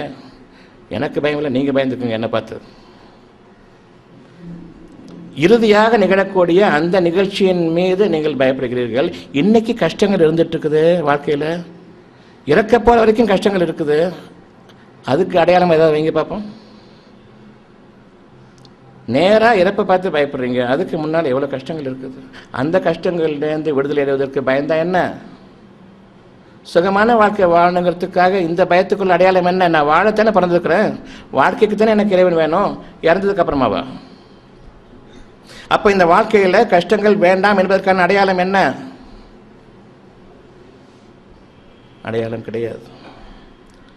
நீங்கள் இந்த வாழ்க்கையை விட்டுவிட்டீர்கள். பிறகு என்ன வாழ்க்கை உங்களுக்கு பாக்கி இருக்கிறது? இந்த வாழ்க்கையில் நீங்கள் நன்மையாக எதை சம்பாதித்தீர்களோ அதனாலேயே வாழ்க்கைக்கு உங்களுக்கு ஆகமானதாகும். எந்த அளவுக்கு நீங்கள் மனிதர்களை பின்பற்றி உங்களுடைய நியாய உணர்வுகளை நீங்கள் விட்டுவிட்டீர்கள்? சிந்தித்து உணரக்கூடிய, உணர்ந்து செயல்படக்கூடிய அந்த பாதையிலிருந்து வழி தவறியவர்கள் நாம் பிற மனிதர்களை நம்பியதன் காரணமாக. அடையாளம் இங்கு இருக்க வேண்டும். அந்த மனிதர்கள் நீ இந்த மதத்தை சார்ந்தவன் அல்ல, உன்னை நான் நீக்கிவிடுகிறேன் என்று கூறுகிறார்கள். நிச்சயமாக நீக்குங்கள். உங்களை விட்டும் நான் நீங்கிக் கொள்வதை நான் விரும்புகிறேன். என்னை நீங்கள் நீக்குவது ஒரு புறம் இருக்கட்டும், உங்களை விட்டும் நான் நீங்கிவிட்டேன் என்றோ. நீங்கள் யார்? எனக்கு எந்த ஒரு பொருட்டும் இல்லை. உங்களை நான் நம்புவனும் அல்ல, என்னை நீங்கள் ஏற்றுக்கொள்வர்களும் இல்லை. உங்களுடைய பாதை என்னுடைய பாதையும் அல்ல, என்னுடைய வழிமுறையை நீங்கள் உங்களுடைய பாதையாக ஏற்றுக்கொள்பவர்களும் இல்லை. உங்கள் பாதை உங்களுக்கு, என்னுடைய வழி எனக்கு. தனித்தன்மையுடைய மனிதர்களாக, தனித்தன்மை வாய்ந்த மனிதர்களாக நாம் வாழ வேண்டும். இதில் இறைவனுடைய சக்தி நமக்கு இருக்கிறது. ஒவ்வொரு பொருளையும் தவறு என்று சொல்லக்கூடிய ஞானங்களும் நம்மை நாம் நேர்வழி நடத்தி கொள்ளக்கூடிய அந்த பாதையும் நமக்கு தெளிவாகும். யார் தன்னுடைய இறைவனின் தெளிவின் மீது இருக்கிறார்களோ அவர்களை போன்று ஒரு நல்வாழ்க்கையை வாழக்கூடியவர்கள் உலகில் எவரும் கிடையாது. நீங்களே முன்மாதிரிகள் உங்களுடைய உலகத்தின் வாழ்க்கைக்கு, உங்களுடைய உலக சமுதாயத்தில் வாழும் மக்களுடைய வாழ்க்கைக்கு, அவர்களுடைய நாளைய மிக செழிப்பான வாழ்க்கைக்கு நீங்களே முன்மாதிரிகளாக இருப்பீர்கள். அந்த வாழ்க்கையின் மீது நீங்கள் நிலைத்திருங்கள். அப்படி என்றால் இப்பொழுது வாழ்ந்து கொண்டிருக்கூடிய வாழ்க்கையை என்ன செய்வது? இப்பொழுது வாழ்ந்து கொண்டிருக்கக்கூடிய வாழ்க்கை உங்களுக்கு தரித்திரமாக நீங்களே தேர்ந்தெடுத்துக் கொண்டது. மிக பெரும் நெருக்கடியான வாழ்க்கை. சிறிது சுகம் அனுபவித்துக் கொண்டிருக்கிறீர்கள். அதில் பெரும் கஷ்டங்களும் இருக்கின்றன. அந்த சுகத்திற்கு மாத்திரம் இறைவனை நீங்கள் நம்பிக்கை கொண்டு வாருங்கள். இறைவனுக்கு நன்றியோடு பொறுமையோடு வாழ்ந்து வாருங்கள். உங்களுடைய இருதயத்தில் இப்பொழுது இருக்கிறது, இந்த சமுதாயத்தினுடைய தீமைகளை விட்டு நான் பாதுகாக்கப்பட வேண்டும் என்ற அந்த ஒரு உணர்வு உங்களிடம் இருக்கிறது. அதை நீங்கள் பாதுகாத்துக் கொள்ளுங்கள். உங்களுக்கு தானே அது வழிவகுக்கும். மனிதர்களுடைய உதவியை அதற்கு நாடாதீர்கள். நம்பிக்கை அதிகப்படுத்தி கொண்டு வாருங்கள். நம்பிக்கைக்குரிய கூலி நன்னம்பிக்கை தான். இறைவனிடமிருந்துள்ள உறுதியான வாக்குறுதி நிறைவேறும் என்ற அந்த வாக்குறுதி மட்டும்தான், நற்செய்தி மட்டும்தான். இறைவன் எனக்கு எதில் அளித்திருக்கின்றானோ அதை நான் நம்பிக்கை கொள்வது எனக்குரிய நற்செய்தியாகும். இறைவனுடைய வாக்குறுதி நிச்சயமாக மீறாது. இறைவன் தன்னுடைய வாக்குறுதியில் மீறுபவனும் இல்லை. அகிலங்களில் படைக்கப்பட்ட ஒவ்வொன்றும் உங்களுக்காக வேலை செய்து கொண்டிருக்கின்றன. இரவும் பகலும் உங்களை சுற்றி வந்து கொண்டிருக்கின்றது. இந்த பூமியில் வாழக்கூடிய மனிதனுக்காக அகிலங்களே சுழன்று வந்து கொண்டிருக்கின்றது உங்களை சுற்றிலும். எந்த அளவுக்கு இறைவன் உங்கள் மீது தாராளமானவன் என்பதை பாருங்கள். இரவும் பகலும் யாருக்காக? சொல்லுங்கள், எனக்காக என்று சொல்லுங்கள். வேறு யாருக்காகவும் இல்லை. எனக்காக பறவைகளின் சத்தங்களும் அடங்கிவிட வேண்டும், எல்லாம் அடங்கிவிட வேண்டும், நான் தூங்க வேண்டும் என்பதற்காக. படைப்பினங்களிலேயே மிக உயர்ந்த படைப்பினம் மனிதன் என்பதை நீங்கள் அறிவீர்கள். அப்படி என்றால் அவ்வளவு உங்களுக்கு கீழே தானே, உங்களுக்கு அடிமைகள் தானே. நீங்கள் விரும்பினால் உங்களுடைய உலகத்தில் வாழக்கூடிய பிராணிகளை வாழவிடலாம். நீங்கள் விரும்பவில்லை என்றால் நீக்கிக் கொள்ளலாம். அதில் உங்களுக்கு குற்றமில்லை. நீங்கள் உபயோகப்படுத்திக் கொள்ளலாம், உணவுக்காகவும் எடுத்துக்கொள்ளலாம். அதில் உங்கள் மீது குற்றமில்லை. ஆனால் வீண் பெருமைக்காக வேட்டையாட வேண்டாம், அது உங்கள் மீது குற்றமாகும். நீங்கள் உங்களுடைய இருதயத்தை நம்புங்கள். உங்களுக்காக அகிலங்கள் காத்து கொண்டிருக்கின்றன. உங்களுக்கு என்ன வேண்டும் என்பதற்கு, உங்களுக்கு கொடுப்பதற்காக. இறைவன் அனுமதி ஏற்கனவே அதற்கு இருக்கிறது. என்னை யார் நம்பிக்கை கொள்கிறார்களோ அவர்களுக்கு நீங்கள் செவி சாய்க்க வேண்டும். எனினும் அவன் அனுமதி வரும் வரையில் அவை காத்திருக்கின்றன. உங்களுக்கு சில சோதனைகள் வரும். இந்த உலக வாழ்க்கையில் இறைவனை நம்பி பயனில்லை என்ற அளவுக்கு சோதனைகள் வரும். போயும் இவனை நம்பினோமே என்ற அளவுக்கு நீங்கள் அலைக்கடிக்கப்படுவீர்கள். அப்படிப்பட்ட சோதனைகளும் வரும். யாரை நம்பினோமே? இறைவனை நம்பினோமே என்று நீங்கள் உங்களை நீங்களே நிந்தித்துக் கொள்ளக்கூடிய அளவுக்கு அலைக்கடிக்கக்கூடிய சோதனைகள் வரும். இருந்தாலும் உங்களுடைய உறுதியான அந்த இருதயத்தை இறைவன் பாதுகாப்பான். உங்களுக்காக நீங்கள் பாதுகாக்க வேண்டிய அவசியமில்லை. பார்க்கக்கூடியவர்கள் கேட்பார்கள், எப்படி இவர்களுக்கு இது சாத்தியமாக இருக்கிறது? இவ்வளவு பெரும் துன்பத்தை எப்படி தாங்கிக் கொண்டிருக்கிறார்கள்? இது இறைவனுடைய பாக்கியம். தாங்குவதும் பொறுத்துக்கொள்வதும் பொறுமையை மேற்கொள்வதும் இன்னும் உறுதியாக என்னுடைய நம்பிக்கையின் மீது நிலைத்திருப்பதும் அது என்னுடைய காரியமல்ல. ஆரம்பத்தில் எதை நான் விதைத்தேனோ, நம்பிக்கையை சிறு வித்தாக இருக்கும்போது நம்புவது லேசானது. அது பெருவித்தாக மாறி வரும்பொழுது நான் அதை அறிய மாட்டேன். ஒரு விதை விதைச்சதுக்கு அப்புறமா பார்த்துக்கிட்டே இருப்பேன், அது ஒன்றுமே வெளியில் வராது. லேசாக முளை கிளம்பும், பார்ப்பேன், 2 இலை 4 இலை எண்ணுவேன், அதுக்கப்புறம் எண்ண மாட்டேன். எண்ண முடியாது, தானாக வளர்ந்து கொண்டிருக்கும். நீங்கள் அறியாத விதத்தில் நாளுக்கு நாள் வளர்ந்து கொண்டிருக்கும். நீங்கள் பார்த்து கொண்டிருக்கும் நிலையில் அது வளராது. ஒரு செடியை முளைக்கும் பொழுது பார்த்து கொண்டிருப்பேன், அது வளரவே வளராது. 2 நாள் கழித்து பார்த்து வளர்ந்திருக்கும். பார்த்து கொண்டிருக்கும் போது வளராது, பார்க்காத போது வளரும். உங்களுடைய நம்பிக்கையும் அப்படித்தான். நீங்கள் விதைத்து விடுங்கள், இறைவனிடம் ஒப்படைத்து விடுங்கள், அது தண்ணீர் பாய்ச்சி கொண்டே இருக்கும். என் இறைவனே, என்னுடைய நம்பிக்கைக்கு நீ பொறுப்பேற்றுக்கொள். இது உங்களுடைய பிரார்த்தனையாக அமைய வேண்டும். எந்த ஒரு நம்பிக்கையும் சரி. இப்பொழுது நான் உங்களுக்கு சொன்ன சில விஷயங்கள், அகிலங்களில் நான் வாழ வேண்டும், இந்த பூமியில் நான் வாழ பிறந்தவன் இல்லை. இந்த பூமியில் நீங்கள் வாழ பிறந்தவர்களா, அல்லது நீங்கள் வானங்களிலும் பூமியிலும் சேர்ந்து வாழ பிறந்தவர்களா? காற்று வானத்தோடு இணைந்தது, பூமியிலிருந்து படைக்கப்பட்டது அல்ல. காற்றிலிருந்து மேகமும், மேகத்திலிருந்து தண்ணீரும், அதுவும் பூமியிலிருந்து படைக்கப்பட்டதல்ல. தண்ணீர் இல்லாமல் உணவு இல்லை, எனவே தண்ணீர் உணவு இருக்கிறது, அதுவும் பூமியை சார்ந்ததல்ல. பூமியில் எதை மேய்ந்து கொண்டிருக்கிறீர்கள்? இப்பொழுது இங்கே சாப்பாடு இருக்குது, அங்கே உணவு இருக்குது, அங்கே அது இருக்குது, இங்கே இருக்குது. நதியை அணைக்கணும்னு சொல்கிறீங்களே, வானங்களில் ஒரே செகண்டில் வெள்ளமாக பாய்ந்தோடக்கூடிய தண்ணி அங்கே இருக்குது, அங்கே பார்த்தா என்ன? ஆடு மாடுகளை போன்று ஏன் மனிதர்களை நீங்கள் பின்பற்றுகிறீர்கள்? ஒரு காலம் இவர்கள் நதிகளை இணைக்கப் போவதில்லை, அதில் உங்களுக்கு நன்மையும் அமையப் போவதில்லை. வீணாக கனவு கொண்டு கொண்டிருக்க வேண்டாம், அது சாத்தியமும் இல்லை. வானத்தை நீங்கள் பாருங்கள், உங்களுடைய விருப்பங்களை அதன் அளவில் செலுத்துங்கள். நீங்கள் வாக்களிக்கப்பட்டவை வானத்தில் இருக்கின்றன, உங்களுடைய தேவைகளும் வானத்தில் இருக்கின்றன, பூமியில் இல்லை என்பதை உணர்ந்து கொள்ளுங்கள்.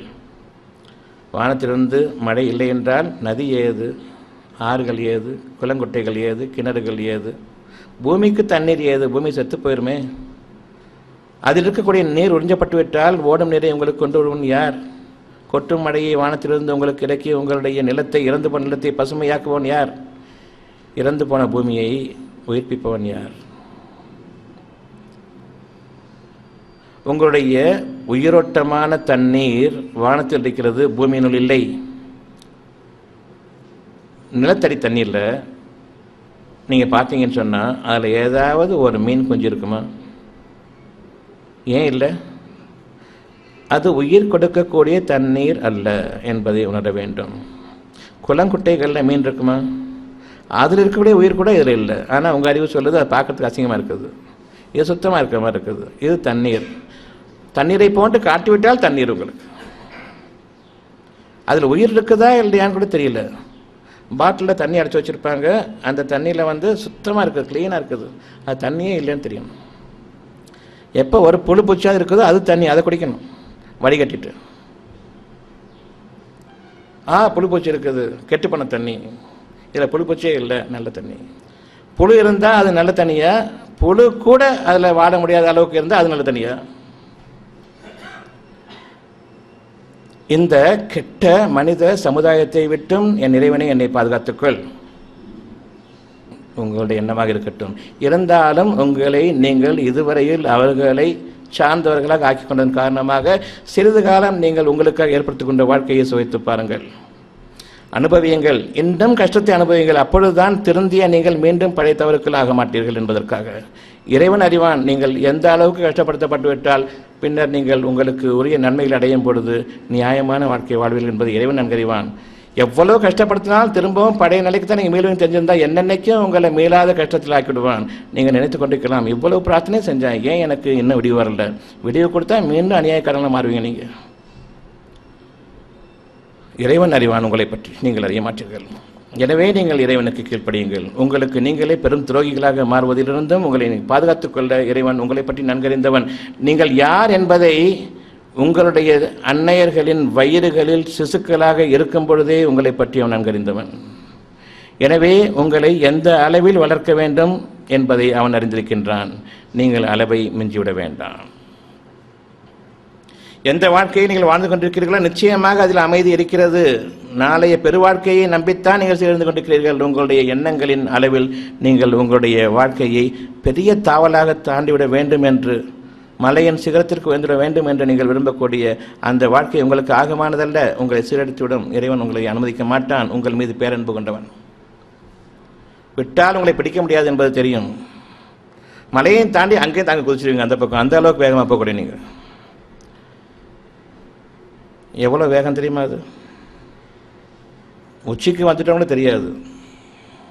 அந்த அளவுக்கு கண்மண் தெரியாமல் போகக்கூடிய நாம் உச்சியும் தாண்டினா எந்த பக்கம் விடுவோம்? அவ்வளவு வேகமாக நீங்கள் சென்று விடுவீர்கள். உங்களுக்கு நன்மைகளை திறந்து விட்டால் உங்களுக்கு பொறுமையும் கிடையாது.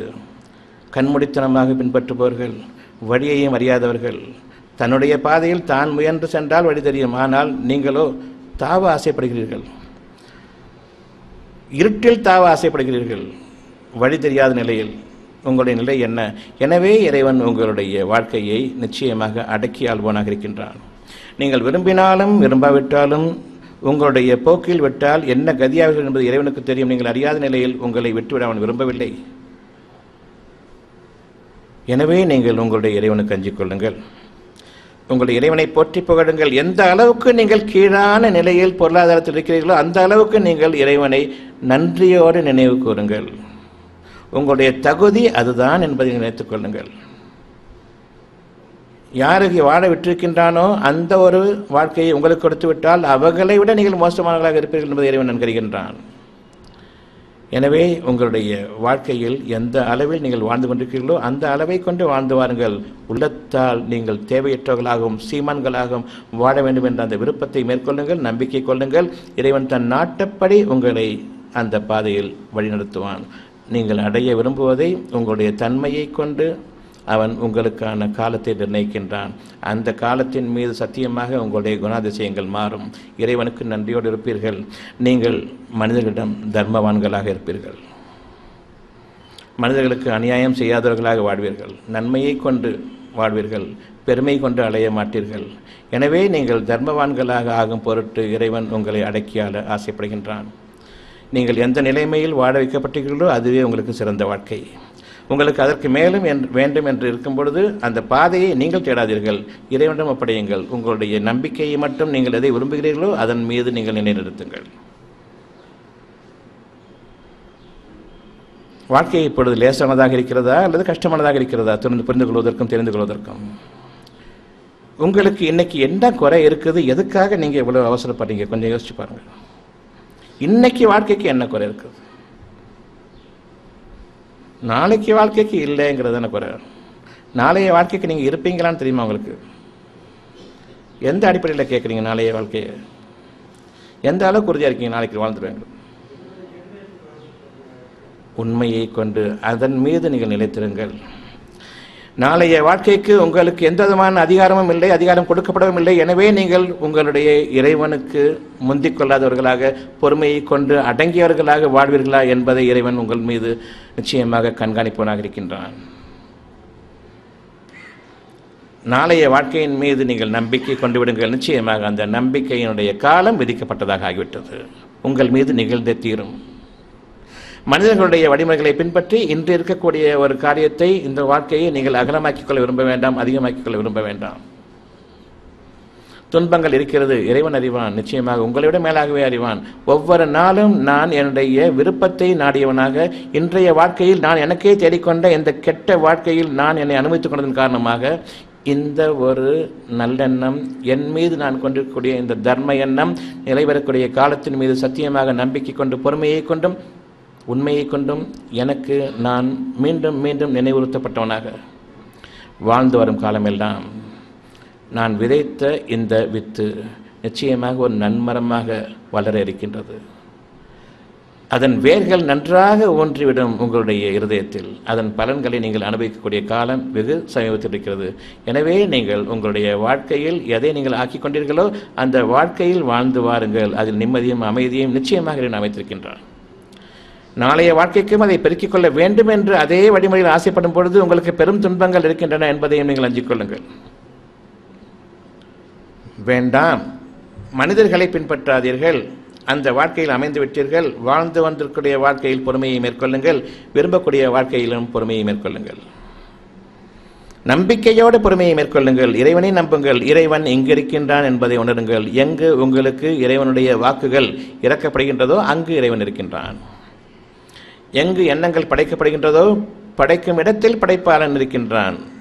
இறைவனுடைய அத்தாட்சிகளை நம்புங்கள். இறைவனை பார்க்க வேண்டும் என்று ஒருபோதும் எண்ணாதீர்கள். ஒரு காலம் உங்களால் பார்க்க முடியாது, பார்த்தவர்களும் இல்லை என்பது போதுமான தெளிவான சான்றாக இருக்க வேண்டும். இனியும் பார்க்க முடியாது என்பதற்கு இறைவனை அறிந்து உணர்ந்து நீங்கள் செயல்படுங்கள். இறைவனை பார்த்தால்தான் உண்டு என்று நீங்கள் நிச்சயமாக செயல்பட வேண்டாம். ஒரு காலம் உங்களால் இறைவனை பார்க்க முடியாது, பார்த்தவர்களும் இல்லை, இனியும் பார்ப்பவர்களும் இல்லை. எனவே உருவங்களின் அடிப்படையில் இறைவனை ஒருபோதும் நம்பாதீர்கள். உருவங்களின் அடிப்படையில் கட்டப்பட்ட கட்டிடங்களின் பாலும் நீங்கள் ஒருபாலும் சென்றுவிட வேண்டாம். அங்கு பிரார்த்தனை செய்தால் இறை பாக்கியம் இருக்கிறது என்று நம்ப வேண்டாம். உங்களுடைய இருதயம்தான் உங்களுடைய மந்திர். மனமே உங்களுடைய தேவாலயமாக இருக்க வேண்டும். அங்கிருக்கும் ஆன்மா இறை வாக்குகளாக உங்களுக்கு நற்செய்திகளையும் நல்லுபதேசங்களையும் எச்சரிக்கைகளையும் கொடுத்து கொண்டிருக்கிறது. அதை பின்பற்றுங்கள். இறைவனை நீங்கள் பின்பற்றியவர்கள், இறைவனை நீங்கள் தொழுபவர்கள், வேறு எவரையும் பின்பற்ற வேண்டாம்.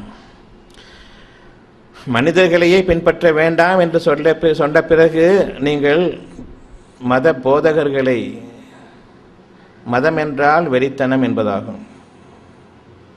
ஒரே பொருள்தான், அதற்கு வேறு பொருள் கிடையாது. யானைக்கு மட்டுமே பிடிக்க வேண்டியது உங்களுக்கு பிடிக்கக்கூடாது. மத போதகர்களை நீங்கள் பின்பற்றக்கூடாது. உங்களுக்கு வெறித்தனம்தான் மிஞ்சும்.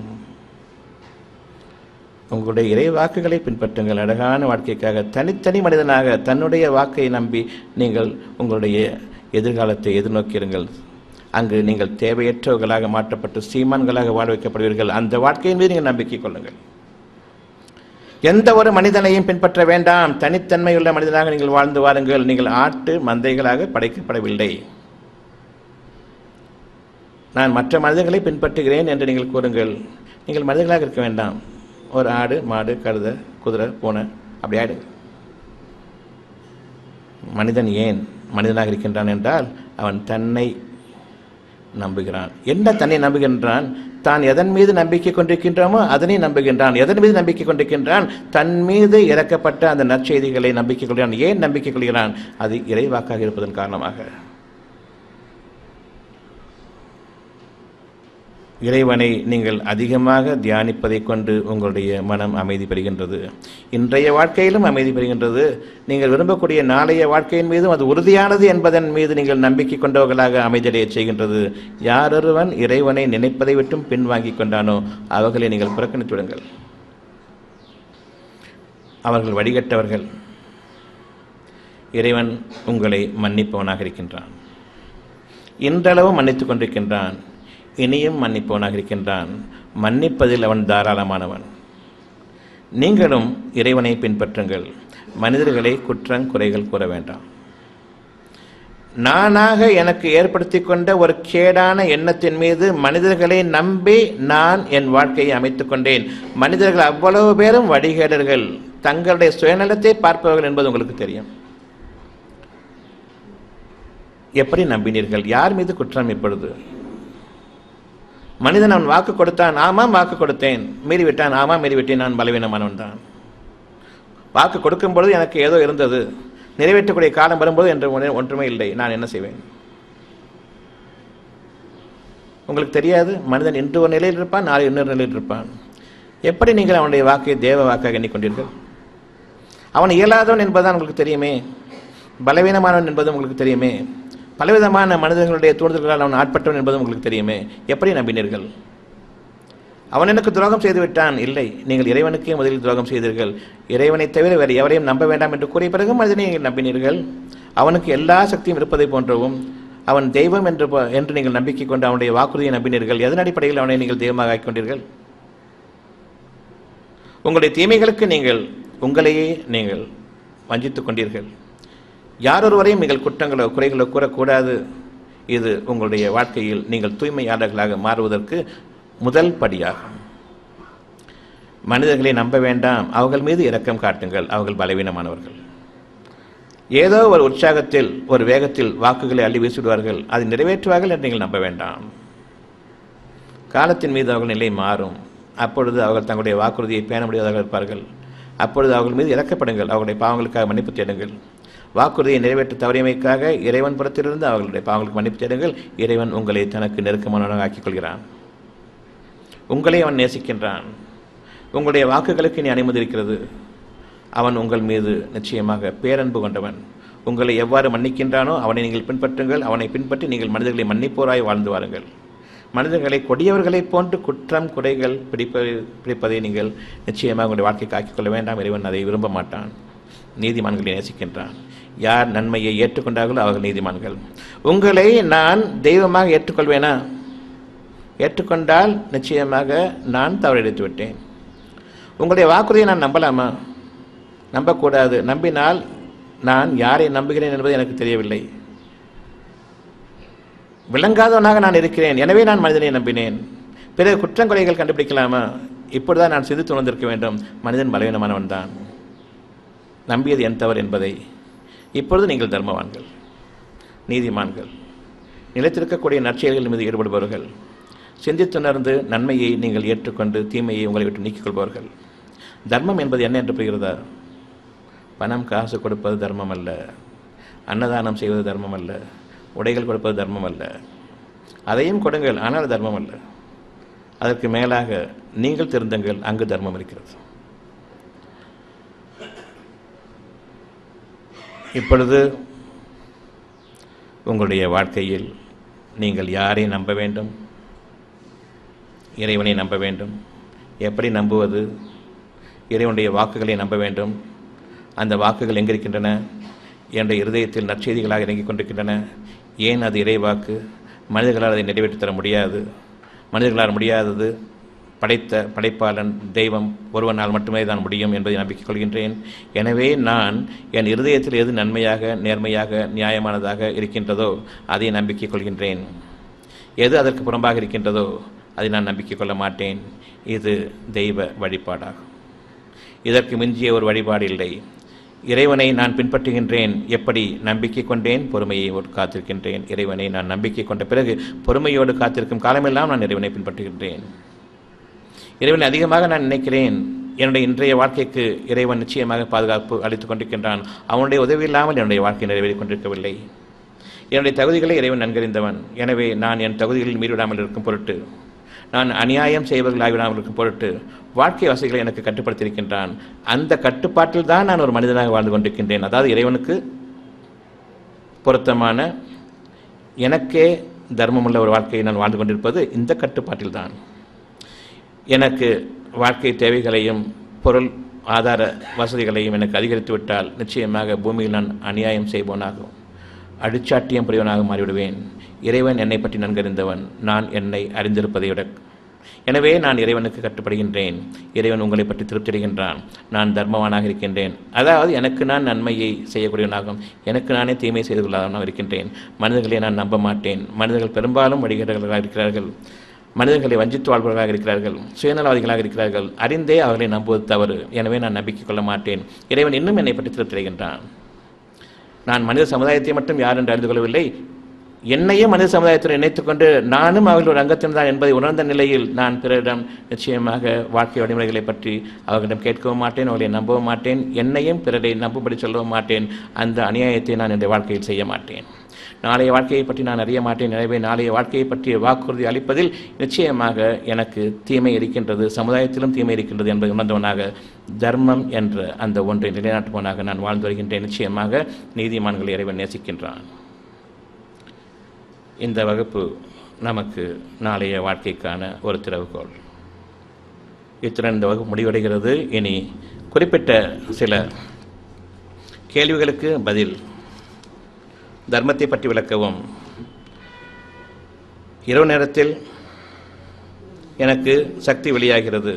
நீங்கள் இனி இந்த இரவு நேரத்தில் ஏற்படக்கூடிய அல்லது எந்நேரத்தில் ஏற்பட்டாலும் சரி உங்களுக்கு சக்தி விரயமாகிறது என்ற அந்த வீணான வார்த்தைகள் வேண்டாம். சக்தி விரயமாவதன் காரணமாக உங்களுக்கு எந்த தீமையும் நிகழப்போவதில்லை. உங்களுடைய மனதில் வக்கிர புத்தி இருந்தால் அதை நீக்கிக் கொள்ளுங்கள். வீணான விபச்சார குணம் இருக்குமானால் அதை நீக்கிக் கொள்ளுங்கள்.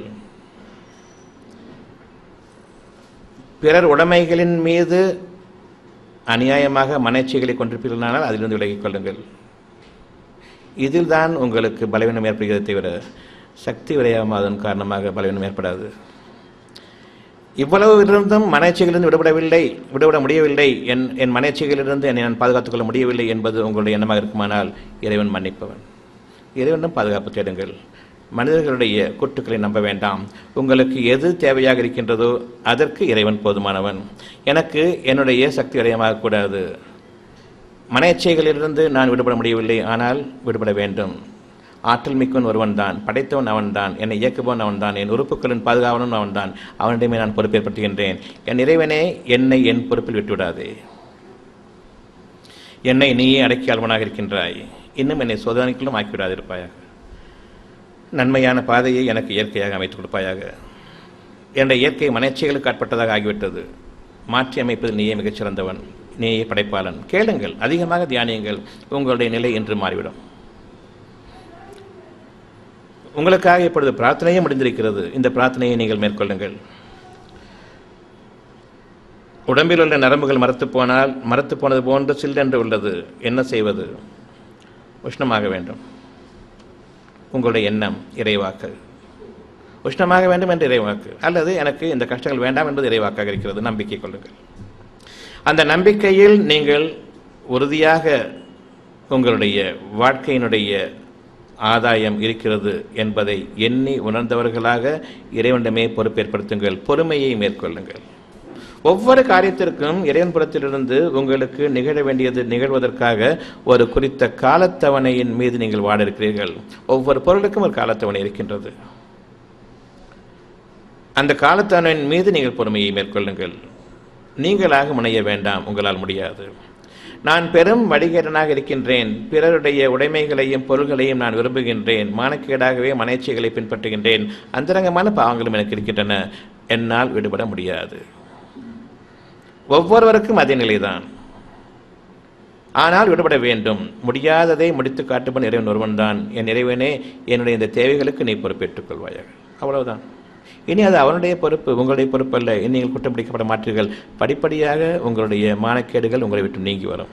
அப்பொழுது அதை அதிகரித்துக் கொள்ள முயல வேண்டாம். ஏதோ இழந்துவிட்டதை போன்று உணர வேண்டாம். நீங்கள் விரும்பியதுதான் நடந்து கொண்டிருக்கிறது. நிச்சயமாக அதிலிருந்து நீங்கள் விடுபட வழியில்லை. உங்களுக்கு எதை இறைவன் தன் பொறுப்பில் ஏற்றுக்கொண்டானோ நன்மையை கொடுப்பதற்காக அது உங்கள் மீது நிறைவேறிய தீரும். எனவே நீங்கள் இறைவனிடம் பொறுப்பு ஏற்படுத்திய பிறகு உங்களுடைய மனச்சைகள் உங்களுக்கு ஒத்துழைக்காது. பயந்துவிட வேண்டாம். நீங்கள் விரும்பியதுதான். நீங்கள் சராசரி நிலை கொண்டு வரப்பட்ட பிறகு உங்களுடைய வாழ்க்கையில் நீங்கள் பிறருடைய உடைமைகள் விரும்ப மாட்டீர்கள். அந்த விபச்சார குணம் உங்களுக்கு கிடையாது என்று ஆகும் வரையில் உங்களுடைய மனச்சைகள் உங்களுக்கு ஒத்துழைக்காது. எனவே அப்பொழுது நான் எல்லா விடயத்தையும் இழந்துவிட்டேன் என்று நீங்கள் நினைக்க வேண்டாம். நீங்கள் விரும்பியதுதான். காலத்தின் மீது பொறுமையாக இருங்கள். உங்களுக்கு திரும்ப வேண்டியது சாதாரண முறையில் அது திரும்பும். அவசரப்பட்டுவிட வேண்டாம். அதிகமாக இருக்கிறது என்று கவலைப்பட வேண்டாம். இல்லவே இல்லை என்று ஆகிவிட்டது, திடீரென்று இல்லையே இல்லை என்று ஆகிவிட்டது என்று நீங்கள் வருத்தப்படவும் வேண்டாம். அது இறைவனுடைய பொறுப்பில் இருக்கிறது. நீங்கள் திருந்தும் வரையில் அது நிச்சயமாக அடங்கி இருக்கும். இறைவன் யாவற்றின் மீதும் பொறுப்புடையவன், பேராற்றலுடையவன், அடக்கி ஆள்பவன். நீங்கள் எதை கொண்டும் கவலைப்படுவதற்கோ அவசரப்படுவதற்கோ வருத்தப்படுவதற்கோ எதுவும் இல்லை. நீங்கள் விரும்பியது இருக்கிறது, நீங்கள் கேட்பதும் கிடைக்கும். இரண்டும் இருக்கிறது. நான் விரும்புவது நாளைய வாழ்க்கையில், கேட்பது இன்றைய வாழ்க்கைக்கு. வித்தியாசம் புரிகிறது? விரும்பியது வேண்டும், எப்போ தரீங்களோ தாங்க. எனக்கு இப்போ வேணும், கேட்குறேன், கொடுங்க. இதுவும் இருக்கிறது, நீங்கள் விரும்பியதும் இருக்கிறது. எனவே நீங்கள் உங்களுடைய இறைவனுடைய அருட்கொடைகளில் எதனை நிராகரிப்பீர்கள்? எல்லா வகைகளிலும் உங்களை படைத்தவன் உங்களுக்கு நிச்சயமாக உறுதுணையாக இருப்பான். உங்கள் மீது அவன் வேண்டுவதெல்லாம் பொறுமையை மேற்கொள்ளுங்கள். நம்பிக்கை கொண்ட பிறகு பொறுமை ஒன்றே உங்களுக்கு மகத்தான பாக்கியங்களை அளிக்கக்கூடியதாக இருக்கிறது. தனி மனிதனுக்கு கரன்சி சிஸ்டம், நாட்டிற்கு கிரெடிட் சிஸ்டம் உள்ளது. ஆனால் மனிதர்களுக்கு வாழ்க்கை பிரச்சனைகள் தொடர்கிறது. தனி மனிதனுக்கு கரன்சி அப்படியா? பணம் என்றால் மனிதனுக்கா பணத்துக்கா?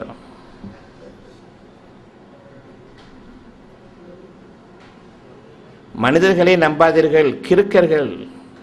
உங்களை நம்புங்கள். ஒவ்வொருவரும் தனித்தனியே முறையே நம்புங்கள். ஆட்டு மந்தைகளை நம்ப வேண்டாம். காதில் படுவதையெல்லாம் பேசிக்கொண்டிருப்பார்கள், உணர்ந்தறிய மாட்டார்கள். சமுதாயத்தை நான் திட்டுகிறேன் என்று நினைக்க வேண்டாம். நானும் சமுதாயத்தில் அங்கத்தினாக இருந்தவன் தான். ஆகவே எனக்கு அதை புரிய முடிகிறது. ஊர் வழக்கு, உலக வழக்கு, அநியாயக்காரர்கள். உன்னுடைய தேவை என்ன? நீ நியாயமானவன், அதை நம்பு. இறைவனை நம்பு, இறைவனை பின்பற்றுங்கள். இது நம்முடைய வாழ்க்கையாக அமையட்டும். நாட்டிற்கு கிரெடிட் சிஸ்டம் என்ன? கிரெடிட் சிஸ்டம்னா என்ன? கடன். கிரெடிட் சிஸ்டம்னா கடனாளி ஆகிறது, நாட்டுக்கு நல்லதுன்னு சொல்கிறது. என்ன வார்த்தை ஒன்றும் புரியல எனக்கு. நம்மளை கடனாளியாக்கி நாடு வாழப்போதா? நாடு கடனாளியாக்கி நம்மளை வாழ வைக்க போதா? பணமும் தேவையில்லை, குணம் மட்டும்தான் அவசியம். குணம் இருந்தால் நிச்சயமாக மார்க்கம் இருக்கிறது. இந்த மார்க்கம் மற்ற எல்லா மார்க்கங்களையும் மற்றும் மிகைத்துவிடும் என்பதை இன்று நீங்கள் நம்பிக்கை கொள்ளுங்கள். குணம் என்ற மார்க்கம் மற்ற அனைத்து மார்க்கங்களையும் மிகைத்துவிடும். நிச்சயமாக இதற்கு இறைவன் பொறுப்பேற்றுக் கொள்கின்றான். குணத்தை தவிர்த்து வேறு எந்த மார்க்கத்தையும் நீங்கள் நம்ப வேண்டாம். என்னுடைய தேவை என்ன தெரியுமா? நான் எதை நியாயமாக விரும்புகின்றேனோ இறைவன் புறத்திலிருந்து எனக்கு கிடைக்கும் என்ற அந்த பொறுமையை கொண்டுள்ள குணம். இந்த குணத்திற்கு இணையான ஒரு குணம், ஒரு மார்க்கம் மனிதர்களுக்காக அமைக்கப்படவில்லை. அநியாயமாக உங்களுக்கு நீங்களே அமைத்துக் கொண்ட மற்ற எல்லா மார்க்கங்களையும் நிச்சயமாக இது மிகைக்கக்கூடிய சக்தி வாய்ந்ததாக இருக்கின்றது. இந்த குணத்தை யார் பெற்றிருக்கிறார்களோ மனிதர்களில் அவர்களுக்கு இறைவனுடைய உதவி இருக்கின்றது. அவர்கள் அந்த மனித சமுதாயத்திற்கு குணம் என்ற மார்க்கம் அனைத்து மார்க்கங்களையும் மிகைத்துடும் என்பதற்கு ஒரு அத்தாட்சியாக விளங்குவார்கள். அப்படிப்பட்ட வாழ்க்கையின் மீது இன்று நாம் வாழ்ந்து கொண்டிருக்கின்றோம். இறைவனிடம் பிரார்த்தனையை பிரார்த்திப்பது எவ்வாறு? என் இறைவனே, என்னை பொறாமையிலிருந்தும் பெருமையிலிருந்தும் நீயை பாதுகாத்துக் கொள்வாயாக என்ற பிரார்த்தனை ஒரு நாளைக்கு ஒரு முறை பிரார்த்தித்தால் போதுமா, அல்லது உறங்கும் சமயத்தில் தவிர மற்ற நேரங்களெல்லாம் நினைத்து கொண்டே இருக்க வேண்டும்? ரொம்ப பெரிய கஷ்டமாக இருக்குது. நினைத்து கொண்டே இருக்கணுமா? வேறு என்ன வேணும் உங்களுக்கு? உங்களுடைய விருப்பம் இருக்குதா இல்லையா? உங்களுக்கு வாழ்க்கையில் இப்படி ஆகணும் ஆகணும் ஆகணும், அதுதானே பிரார்த்தனை. உங்களுடைய வழிமுறைகளுக்கு பதிலாக இறைவன் எனக்கு வழிமுறை தரணும்னு நினைக்கிறேன், மாற்றினீங்க, இவ்வளோதானே. இது கஷ்டமாக இருக்குது. பெரியாள் ஆகணும்னு சொல்லிட்டு ஆசை இருக்கா இல்லையா? என்ன பெரியாள் ஆகணும்? உருவத்திலையா, வளத்திலையா, பணத்திலையா, பெருமையிலையா, அநியாயத்திலையா? எதில் பெரியாள்? அக்கிரமத்திலையா?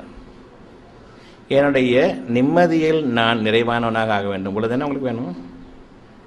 இதை எங்கே போய் வாங்க போகிறீங்க நீங்கள்? இந்த நிம்மதி வேணுங்கிறதுக்கு தனியான பிரார்த்தனையாக வேணும். நிம்மதி வேணுங்கிறது இறைவன் தான் அவங்களுக்கு பிரார்த்திக்கிறான். நீங்கள் ஆமான்னு சொன்னால் போதுமே. அந்த ஆமாங்கிறது அந்த விருப்பத்தில் நிலைத்திருக்கணும், அவ்வளோதானே. நம்பிக்கையோடு நிலைத்திருக்கணும், இவ்வளோ தான் பிரார்த்தனை. எனக்கு இதை கொடு இறைவனே என்று கேட்பது பிரார்த்தனை இல்லை. எது உங்களுக்கு வேண்டும் என்று இறைவன் புறத்திலிருந்து உங்களுக்கு நிறைவான